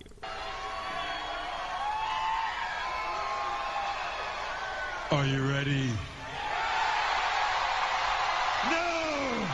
I said, are you ready? No, God! No, God, please, no! No! No! No! Our critical review from Rotten Tomatoes is brought to you by Grammarly. For you listeners of DMU Hollywood and the Radulich Broadcasting Network and W2M, Grammarly is offering a free download of the Grammarly software. Grammarly's AI-powered products help people communicate more effectively. Grammarly helps you write mistake-free on Gmail, Facebook, Twitter, LinkedIn, and nearly anywhere else you write on the web. Grammarly corrects hundreds of grammar, punctuation, and spelling mistakes while also catching contextual errors, improving your vocabulary, and suggesting style improvements. To download Grammarly today, go to getgrammarly.com/W2M network. Again, that's getgrammarly.com/W2M network. All right. Charles Solomon of Film Week, KPCC, NPR, Los Angeles. NPR, Robert. I have nothing good to say about that, so I won't say anything. It is all the impact of hitting a Lego tower with a teddy bear. Yeah, I'll buy that. No. That's not exactly wrong. I disagree with it entirely. I believe this movie was full of drama and angst and... Yes? Please. Just please stop. Yeah, but I'm just imagining being a little infant and having this big Lego tower and then taking your teddy bear and going, "Rawr!" and knocking it all down, seeing the pieces fly all over the place. And yeah, I mean, you put it in that kind of a context, I think it works. Christopher Machel of Cineview. Unfortunately, Godzilla vs. Kong proves to be the blandest effort yet, both visually and orally. Visually, I will disagree with. If we're again orally, yeah, this is a giant nothing burger when it comes to any of the spoken word. No, not orally like that. Aura like your aura. AURALLY. Yeah, that's spoken. Oh, okay. That's sound. Okay. Okay, hang on. I thought you knew this, but allow me to elucidate. Oral, ORAL, is mouth. Oral, AURAL, is auditory. Okay, fair enough. When he's saying it is. So again, I'm saying it in response to what I heard, in terms of it underwhelming. And yeah, okay, I can buy that. Again, visually, I disagree. Can we But just sound review- design. There's not a better way to say it. The word exists to say, the phrase orally exists in that particular respect to convey a very specific sentiment. Julio Fernando Navas of Cinema Ecuador. A crossover that barely qualifies as a movie. That's true. Ugh, this is not going well at all. What do you want me to do? Read the ones that these are all the rotten ones. You want me to read the fresh ones? Sure. Oh, goodness gracious. Emily Wheeler of Emily Wheeler Movie Ops. In the wake of these satisfying battles, the lightness with which the humans are handled isn't a killjoy. Yeah, it kind of is. There we go. Well, and look, again, I'm not suggesting that I needed Hamlet to take place while Godzilla's going on in the background. I just need something to loosely care about when it comes to the characters, and when all they are is bad comedy, I'm sorry, that's a failure of writing. For God's sakes, Robert, do us a favor and go read Godzilla versus Charles Barkley. That's a thing? Yes, it is. Huh. Josh Larson on Film. It was the headbutt that hooked me. You, sir, have the attention span of a 5-year-old. Let's see. Richard Krause of Richard Krause. I said Richard Krause of Richard Krause. Makes you think I didn't hear you. Dance, monkey!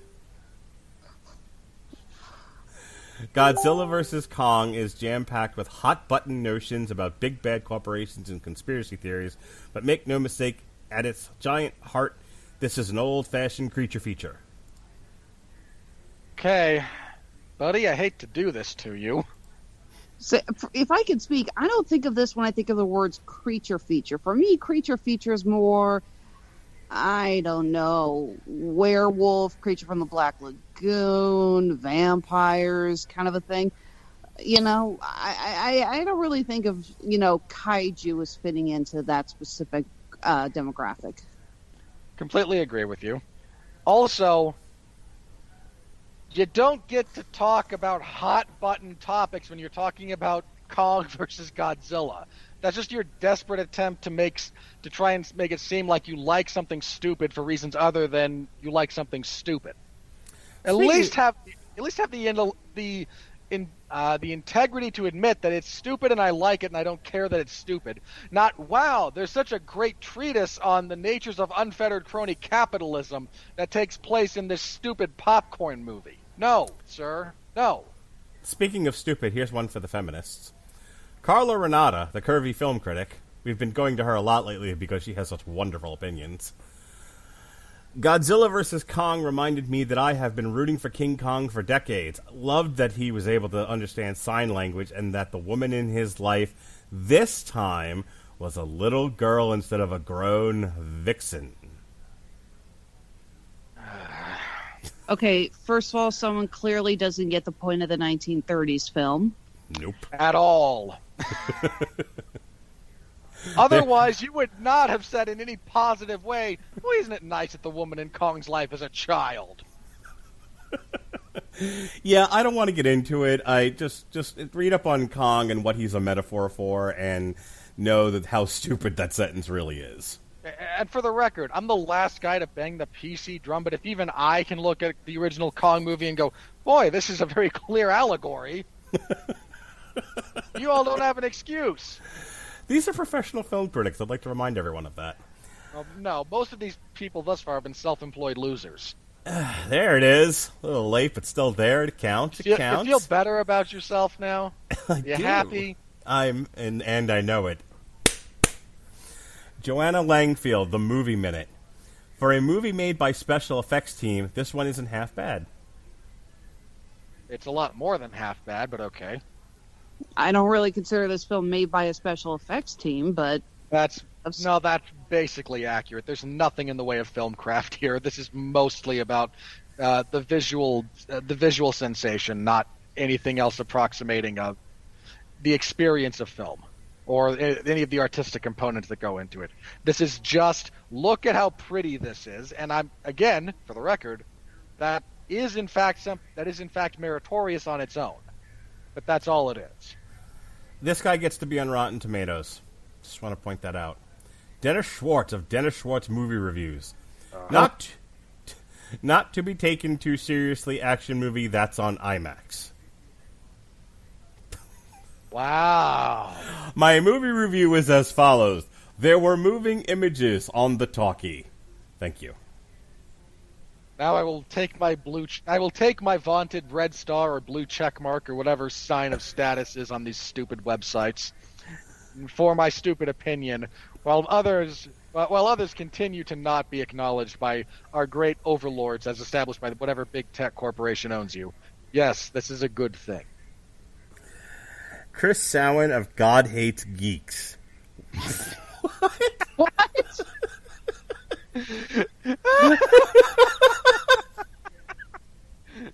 I can't hate this review no matter what it is now.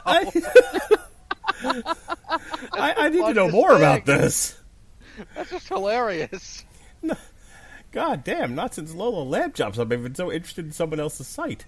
I mean, to be clear, it's not true. God loves everyone. But, That's one interpretation. Godzilla vs. Kong suffers from what other versus films also suffer from. These films put too much value in humans when the audience just wants to see more of on-screen monsters that either paid hard money or chose to stream to see. Mark, please do not let your son review movies. Because I'm pretty sure that's who posted this. My son's writing for God Hates Geeks when I'm not around. Well, you should be more concerned about the person who has hacked his, whatever his social media or rough equivalent is and has been picking his brain. Okay, so I used to listen to the Michael Medved show because as conservative radio host goes, he wasn't tremendously offensive, but he would occasionally do a bit on his show reviewing movies, and he had an opinion here that got printed on Rotten Tomatoes, and I don't understand the world I'm living in. I really don't. All right. Michael Medved of the Michael Medved Show.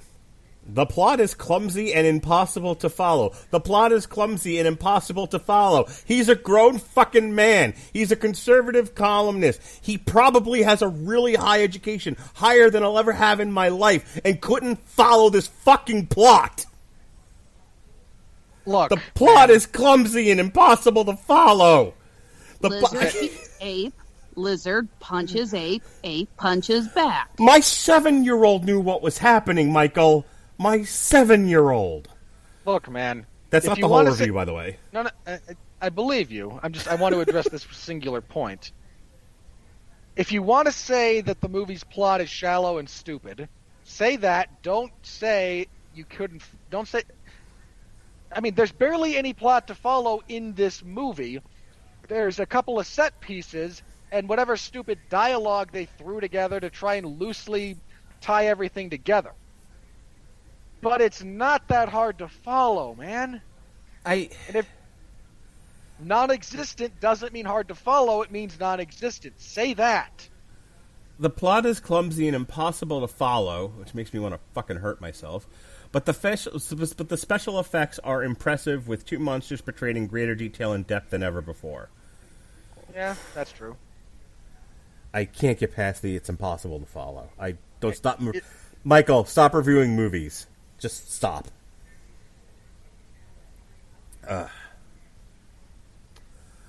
Vincent Schilling, Indian Country Today. Godzilla vs. Kong was a fun, action-packed film with no fears of showcasing epic mass destruction. I liked it, but humanity was a missing element I longed for. So we've had one person who is your son. The other person is probably your daughter. No, there were enough women. Look, what she wants is Kong to have a girlfriend. I think you know what's funny, when I asked her, like, what did you think of the movie, she didn't even mention the female characters, which I was shocked by, because I was waiting for her to say my favorite character was the deaf girl. You know what, for the record, again, this was an actual deaf child that they got to play the role, and I thought she did a really good job. I agree with you 100%. Look, best child actor I've seen in a while. The fact that she literally had no lines of dialogue probably helped. Nick Johnston of Vanyaland. To make a long story short, Godzilla vs. Kong is oodles of fun. I need to investigate. I need to investigate how you get on Rotten Tomatoes because apparently there's no gate anymore. It's just a wide open field. Look, there's still very clearly a gate. It's just wildly it's applied very, very randomly. At this point, Robert, I'm pretty sure the gate is about as equal as the one that Kong pushes open in the movie to reveal the throne room. Which also, just for the record, why were the ancient Titanic gorillas competent enough stonemasons to create something that apparently only they could open if their biorhythms happen to match, placing their hand in the same place? Because there's literally no reason for some other giant creature throughout the centuries that have followed to not have wandered over to this thing and shoved it open. You are aware that that was obviously an homage to the gates from the original 1930s film, right? I get the visual illusion. I have questions about the story. Like, it's a fine callback. It just doesn't make sense. Marianne Broke him. Marianne Johansson, a flick philosopher. Everything a monster movie needs. Monsters, Nate. Cute kids who know things. Nerdy hot scientists. Spectacular sci-fi visions. Humor but no cheese. Warmth but no schmaltz. And a superb green message. What? Wait. Back that shit up. Superb green message? Yeah. Apparently there was an environmental story here that I fucking missed. What is it that because Mechagodzilla is evil, is that the message? Look, everything is better when they... bad? Everything is better when they take the monkey back to nature. Yep. He went back to where the wild things are. Look, he went back to be with his own kind, and every kind should stay with their own kind, and this is what the Jungle Book teaches us. That's right. Sonny Bunch of the Bulwark. Big monkey and big lizard go punch. Okay, for the record, once again, not a monkey. He's an ape. Apes are not monkeys. Good fucking takeaway. The professional reviewer. Big monkey, big lizard go punch. Yeah, I have a feeling this guy would have just been easily as entertained by watching Super Smash Brothers of Donkey Kong fighting Bowser. My son loves that game. Hey, it's a good game. It's a really good game, and I really do wish they'd get their cinematic universe on track to make it happen. Shut up, Robert. Peter Travers of ABC News, top critic. Forgive the exposition dump in the convoluted plot. It's not fucking convoluted. And go for a Clash of the Titans that is spectacular in every sense of the word. Are we so far removed from Batman v Superman and that convoluted plot that we no longer know what a convoluted plot is? Folks, if they'd made this any simpler to follow, it'd be fucking born. Okay? It's not hard to follow. It's not convoluted. It's not complicated. My fucking God. Now, do you know how to reach Planet X? Well, I wish you'd explain it to me sometime, Buster. Robert? I think you hit the nail on that. Look, I don't know why people are confusing bad to minimal plot with overly convoluted, which is what we have here. This is a bad plot with minimal discussion about what it is, what's going on, why what's going on is going on, and no depth whatsoever. That is not the same as being convoluted. It just means it's the bare minimum criteria for even loosely being described as a plot, in the sense that a couple of things happen that are loosely connected via events. That's not a convoluted plot. It's a bad plot and it's bad writing, but it's not complicated. Sean Collier of Box Office Profits. This movie doesn't need decent dialogue or sound logic, says the movie critic. It needs two big monsters punching each other, and they do. No, it really could have used some decent dialogue and just a smidge of logic. I don't need much. I don't ask for much. But could have used a little bit more of that, actually. Mark, you actually brought something up that just kind of made me laugh. When you brought up Batman v Superman, how much must it sting certain Warner Brothers executives that they tried to rush out getting the Justice League DCEU and it's just fell on its face so spectacularly, and yet on the same fucking lot, the guys were able to turn the MonsterVerse in just about the same amount of time, and it was actually a lot more successful and enjoyable. Yeah, I would imagine the people at Warner Brothers are all on suicide watch. Adam Graham of Detroit News, top critic, consider this one a draw. That's a top critic who said that. What the hell does that even... I get the joke, but what the hell does that even mean in context of the review? Yeah, like, that doesn't make sense. Yeah, it's like, I don't get how you apply that to what you should take away from this film. Or even how that should be applicable to your job, which is reviewing the movie. What does that have to do with the movie and your experience watching it? Yeah, I'm sorry, are you just trying to be clever by quoting The Black Knight? This guy's probably never even seen Monty Python, in fairness. Well, Stuart McGurk of GQ Magazine UK says, "Fuck you, Robert Winfree." Wouldn't be the first time wouldn't be the first time he's told me that. Stuart McGurk of GQ Magazine UK says, "Fuck you, Robert Winfree, and everyone that looks like you." Here's what he actually said. "It's gloriously shameless in its silliness. It doesn't care one bit about your cynicism, Robert Winfree." That's true. Let's see. That doesn't make my cynicism incorrect. It just means it doesn't care. Nobody cares. Man. No one cares about anything that I do. I've made my peace with that. MV Moorhead of Less Hat Moorhead. I can't believe these are some real things. I think Rotten Tomatoes is starting to make them up now. This is what I want my summer blockbuster to be. Fast, funny, unpretentious, with dash of heart. I hate to break it to you, buddy. This ain't funny. And Robert, I gotta ask you. I'll admit that a lot of the jokes were, like, particularly forced, and I even love the guy who played Bernie. He's been in a ton of other movies. I think he's really great. The one joke that I seriously cannot believe that you would not have laughed at was the as Rebecca Hall's character and the little deaf girl are getting out of the super plane ship thing, so Alexander Skarsgård can use it to restart Kong's heart, and he mistakenly uses the sign language for coward to describe her as brave, and she's just got this adorable little sword. You didn't even laugh at that? Because the whole theater laughed at that when we saw it.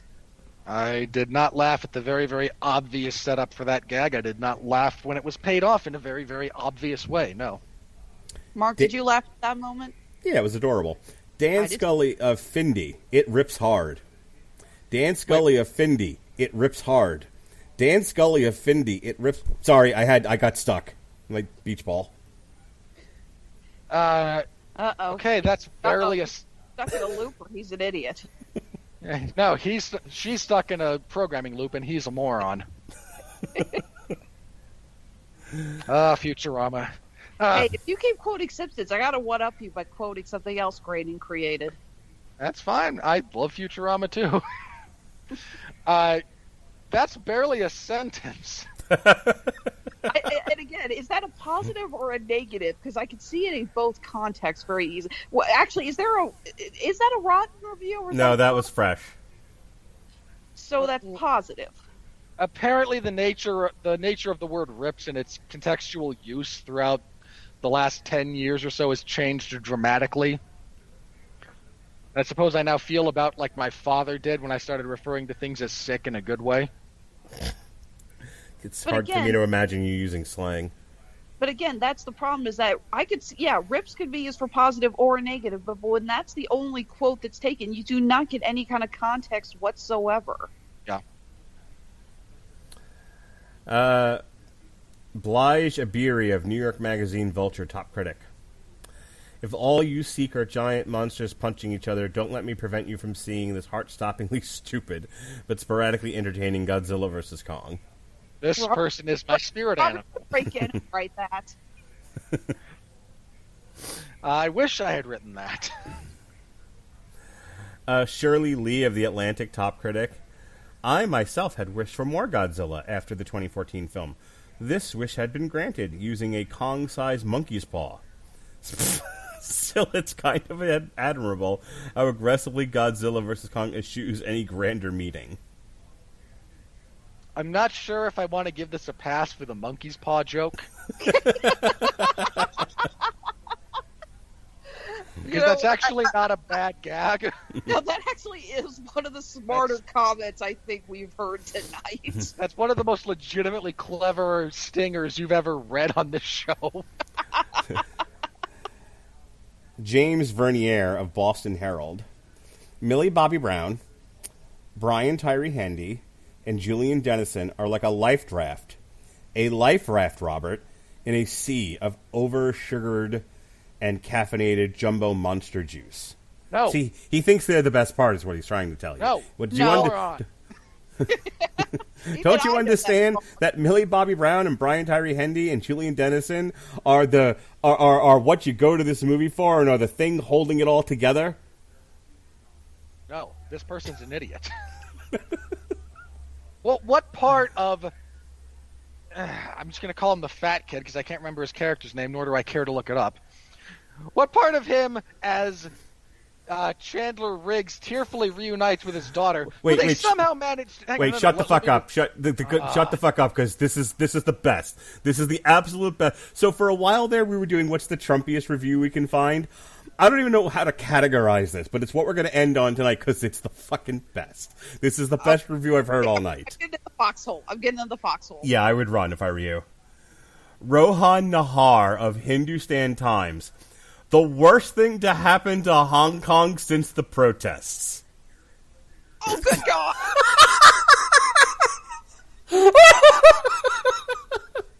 And 3, 2, 1. I'm not going to blow up over this. That's so painfully stupid, I don't need to get angry. Sir, your idiocy speaks for itself. God. I seriously nearly grabbed Cleo and rolled off the couch. I don't need to say anything to that. It's so self-evidently, bizarrely ridiculous on every conceivable level. Unless your review is a deliberate satire, there's no excuse for what you just did. It's too good for satire.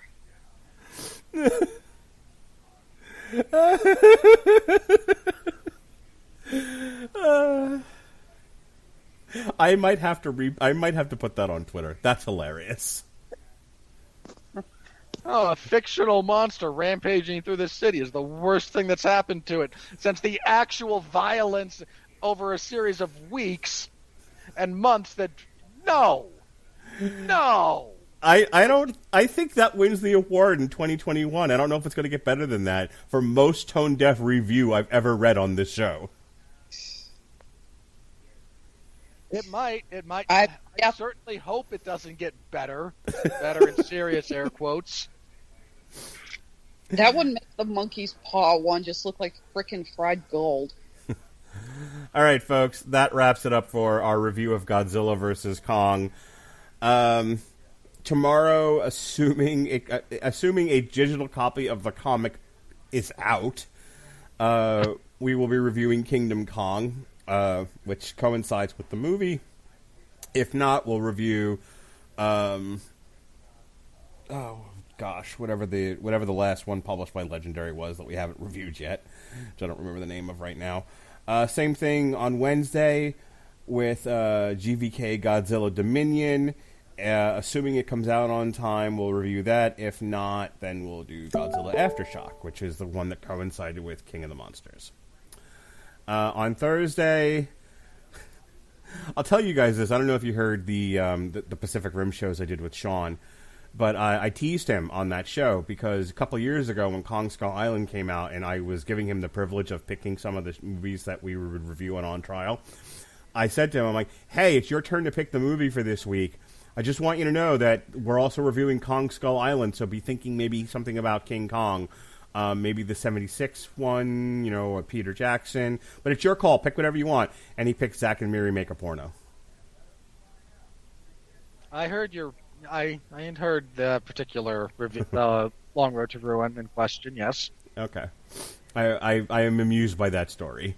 Any case, so finally, since I've taken that privilege away from him since then, we will in fact be doing an on trial of King Kong by Peter Jackson from 2005.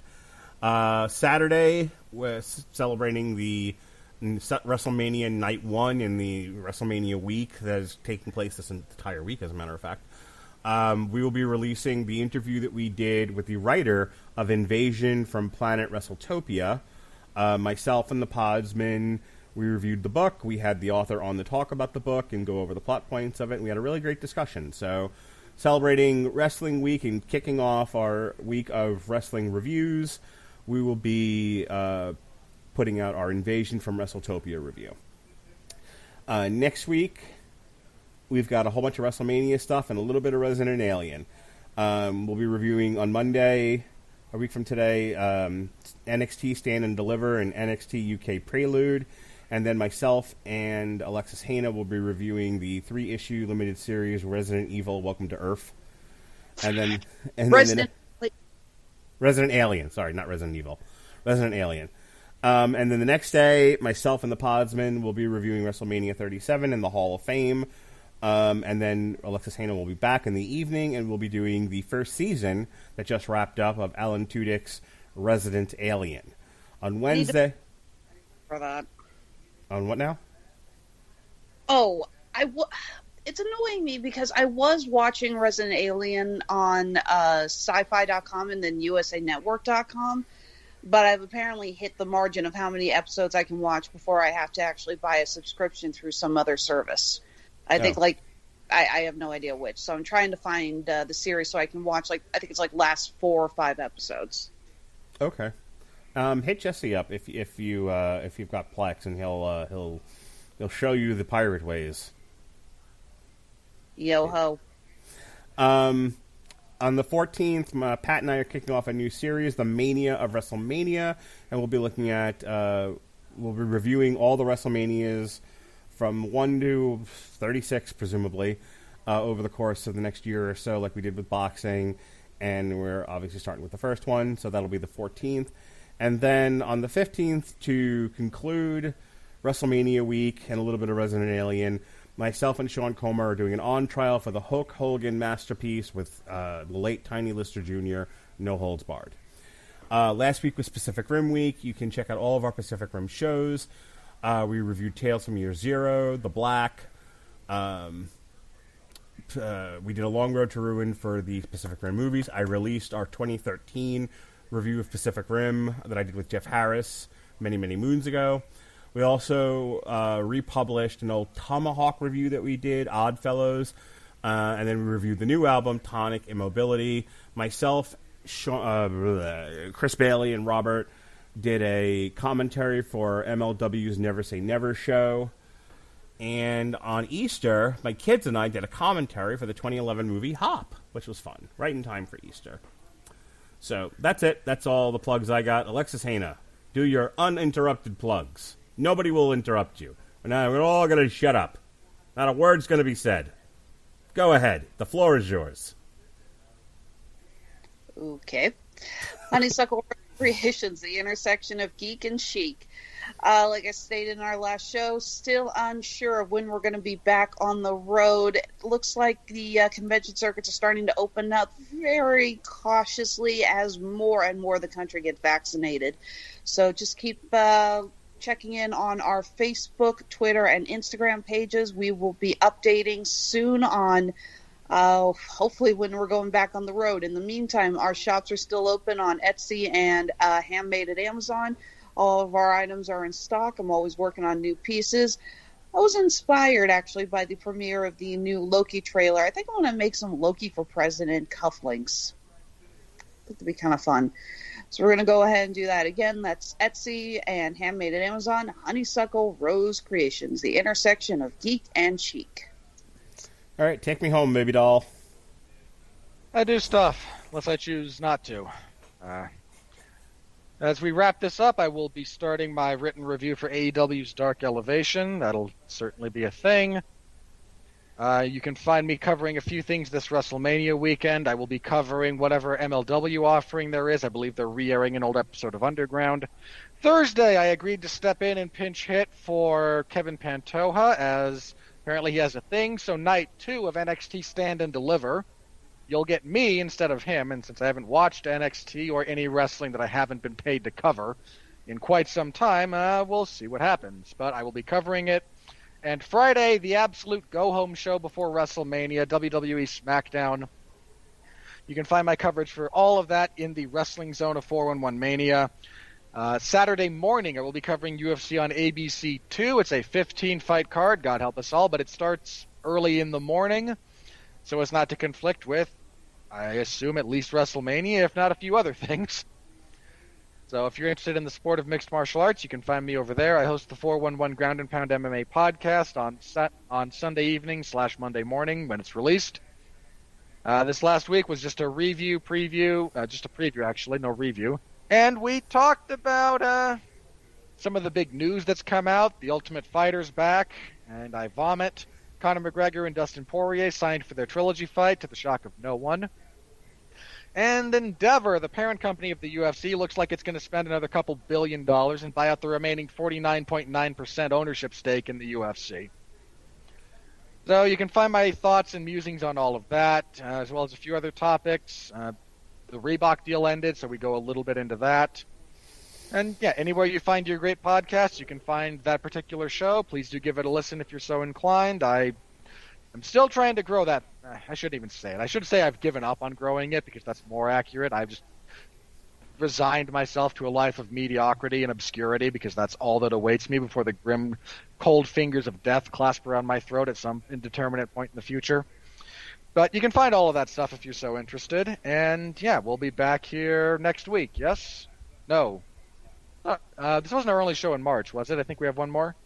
Damn You Hollywood? No, this the next one was supposed to be Mortal Kombat, but that's delayed a week. That's the 27th. Yeah, they moved April back. But we're doing back-to-back shows, because I think you're coming on for Vanquish, aren't you?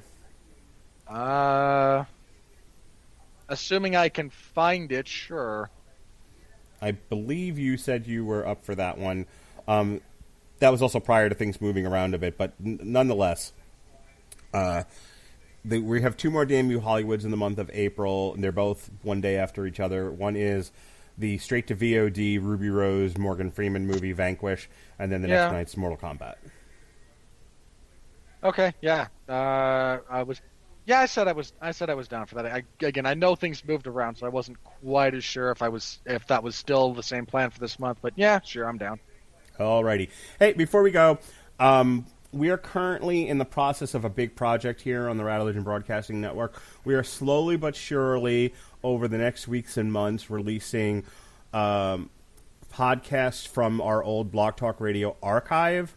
In some cases, we're cleaning them up and re-releasing them as a new series with new introductions and whatnot. And in other cases, I don't give a fuck, and I'm just posting them whenever I can find a hashtag to go with it. So, with that being said, this Friday is the very first one, might have been the very first one ever that we ever did. When I stopped doing politics and stopped doing MMA, I started doing music and movies. And in 2013, Jeff Harris and I did a half a dozen or so summer blockbuster reviews under a different name. Those have been rebranded as Damn You Hollywoods. And the very first one, I believe, that's airing is this Friday, and that is for Man of Steel. So give that a listen. Some of them might sound a little rough. And Jeff and I didn't always have great chemistry, but it was a lot of fun back then. We had opinions, we had arguments. We had fun, so it'll be interesting to go back and hear what we said in 2013 about Man of Steel, then said again later, and then again later, and then we just kept going back to that movie for some odd reason. Did a lot of podcasts on Man of Steel back in the day. All right, that's it. Thanks for joining us here on Damn You Hollywood. For Alexis Hejna of Honeysuckle Rose Creations, and from Robert Winfree, wherever he damn well pleases, I'm Mark Radulich. Be well, be safe, and behave.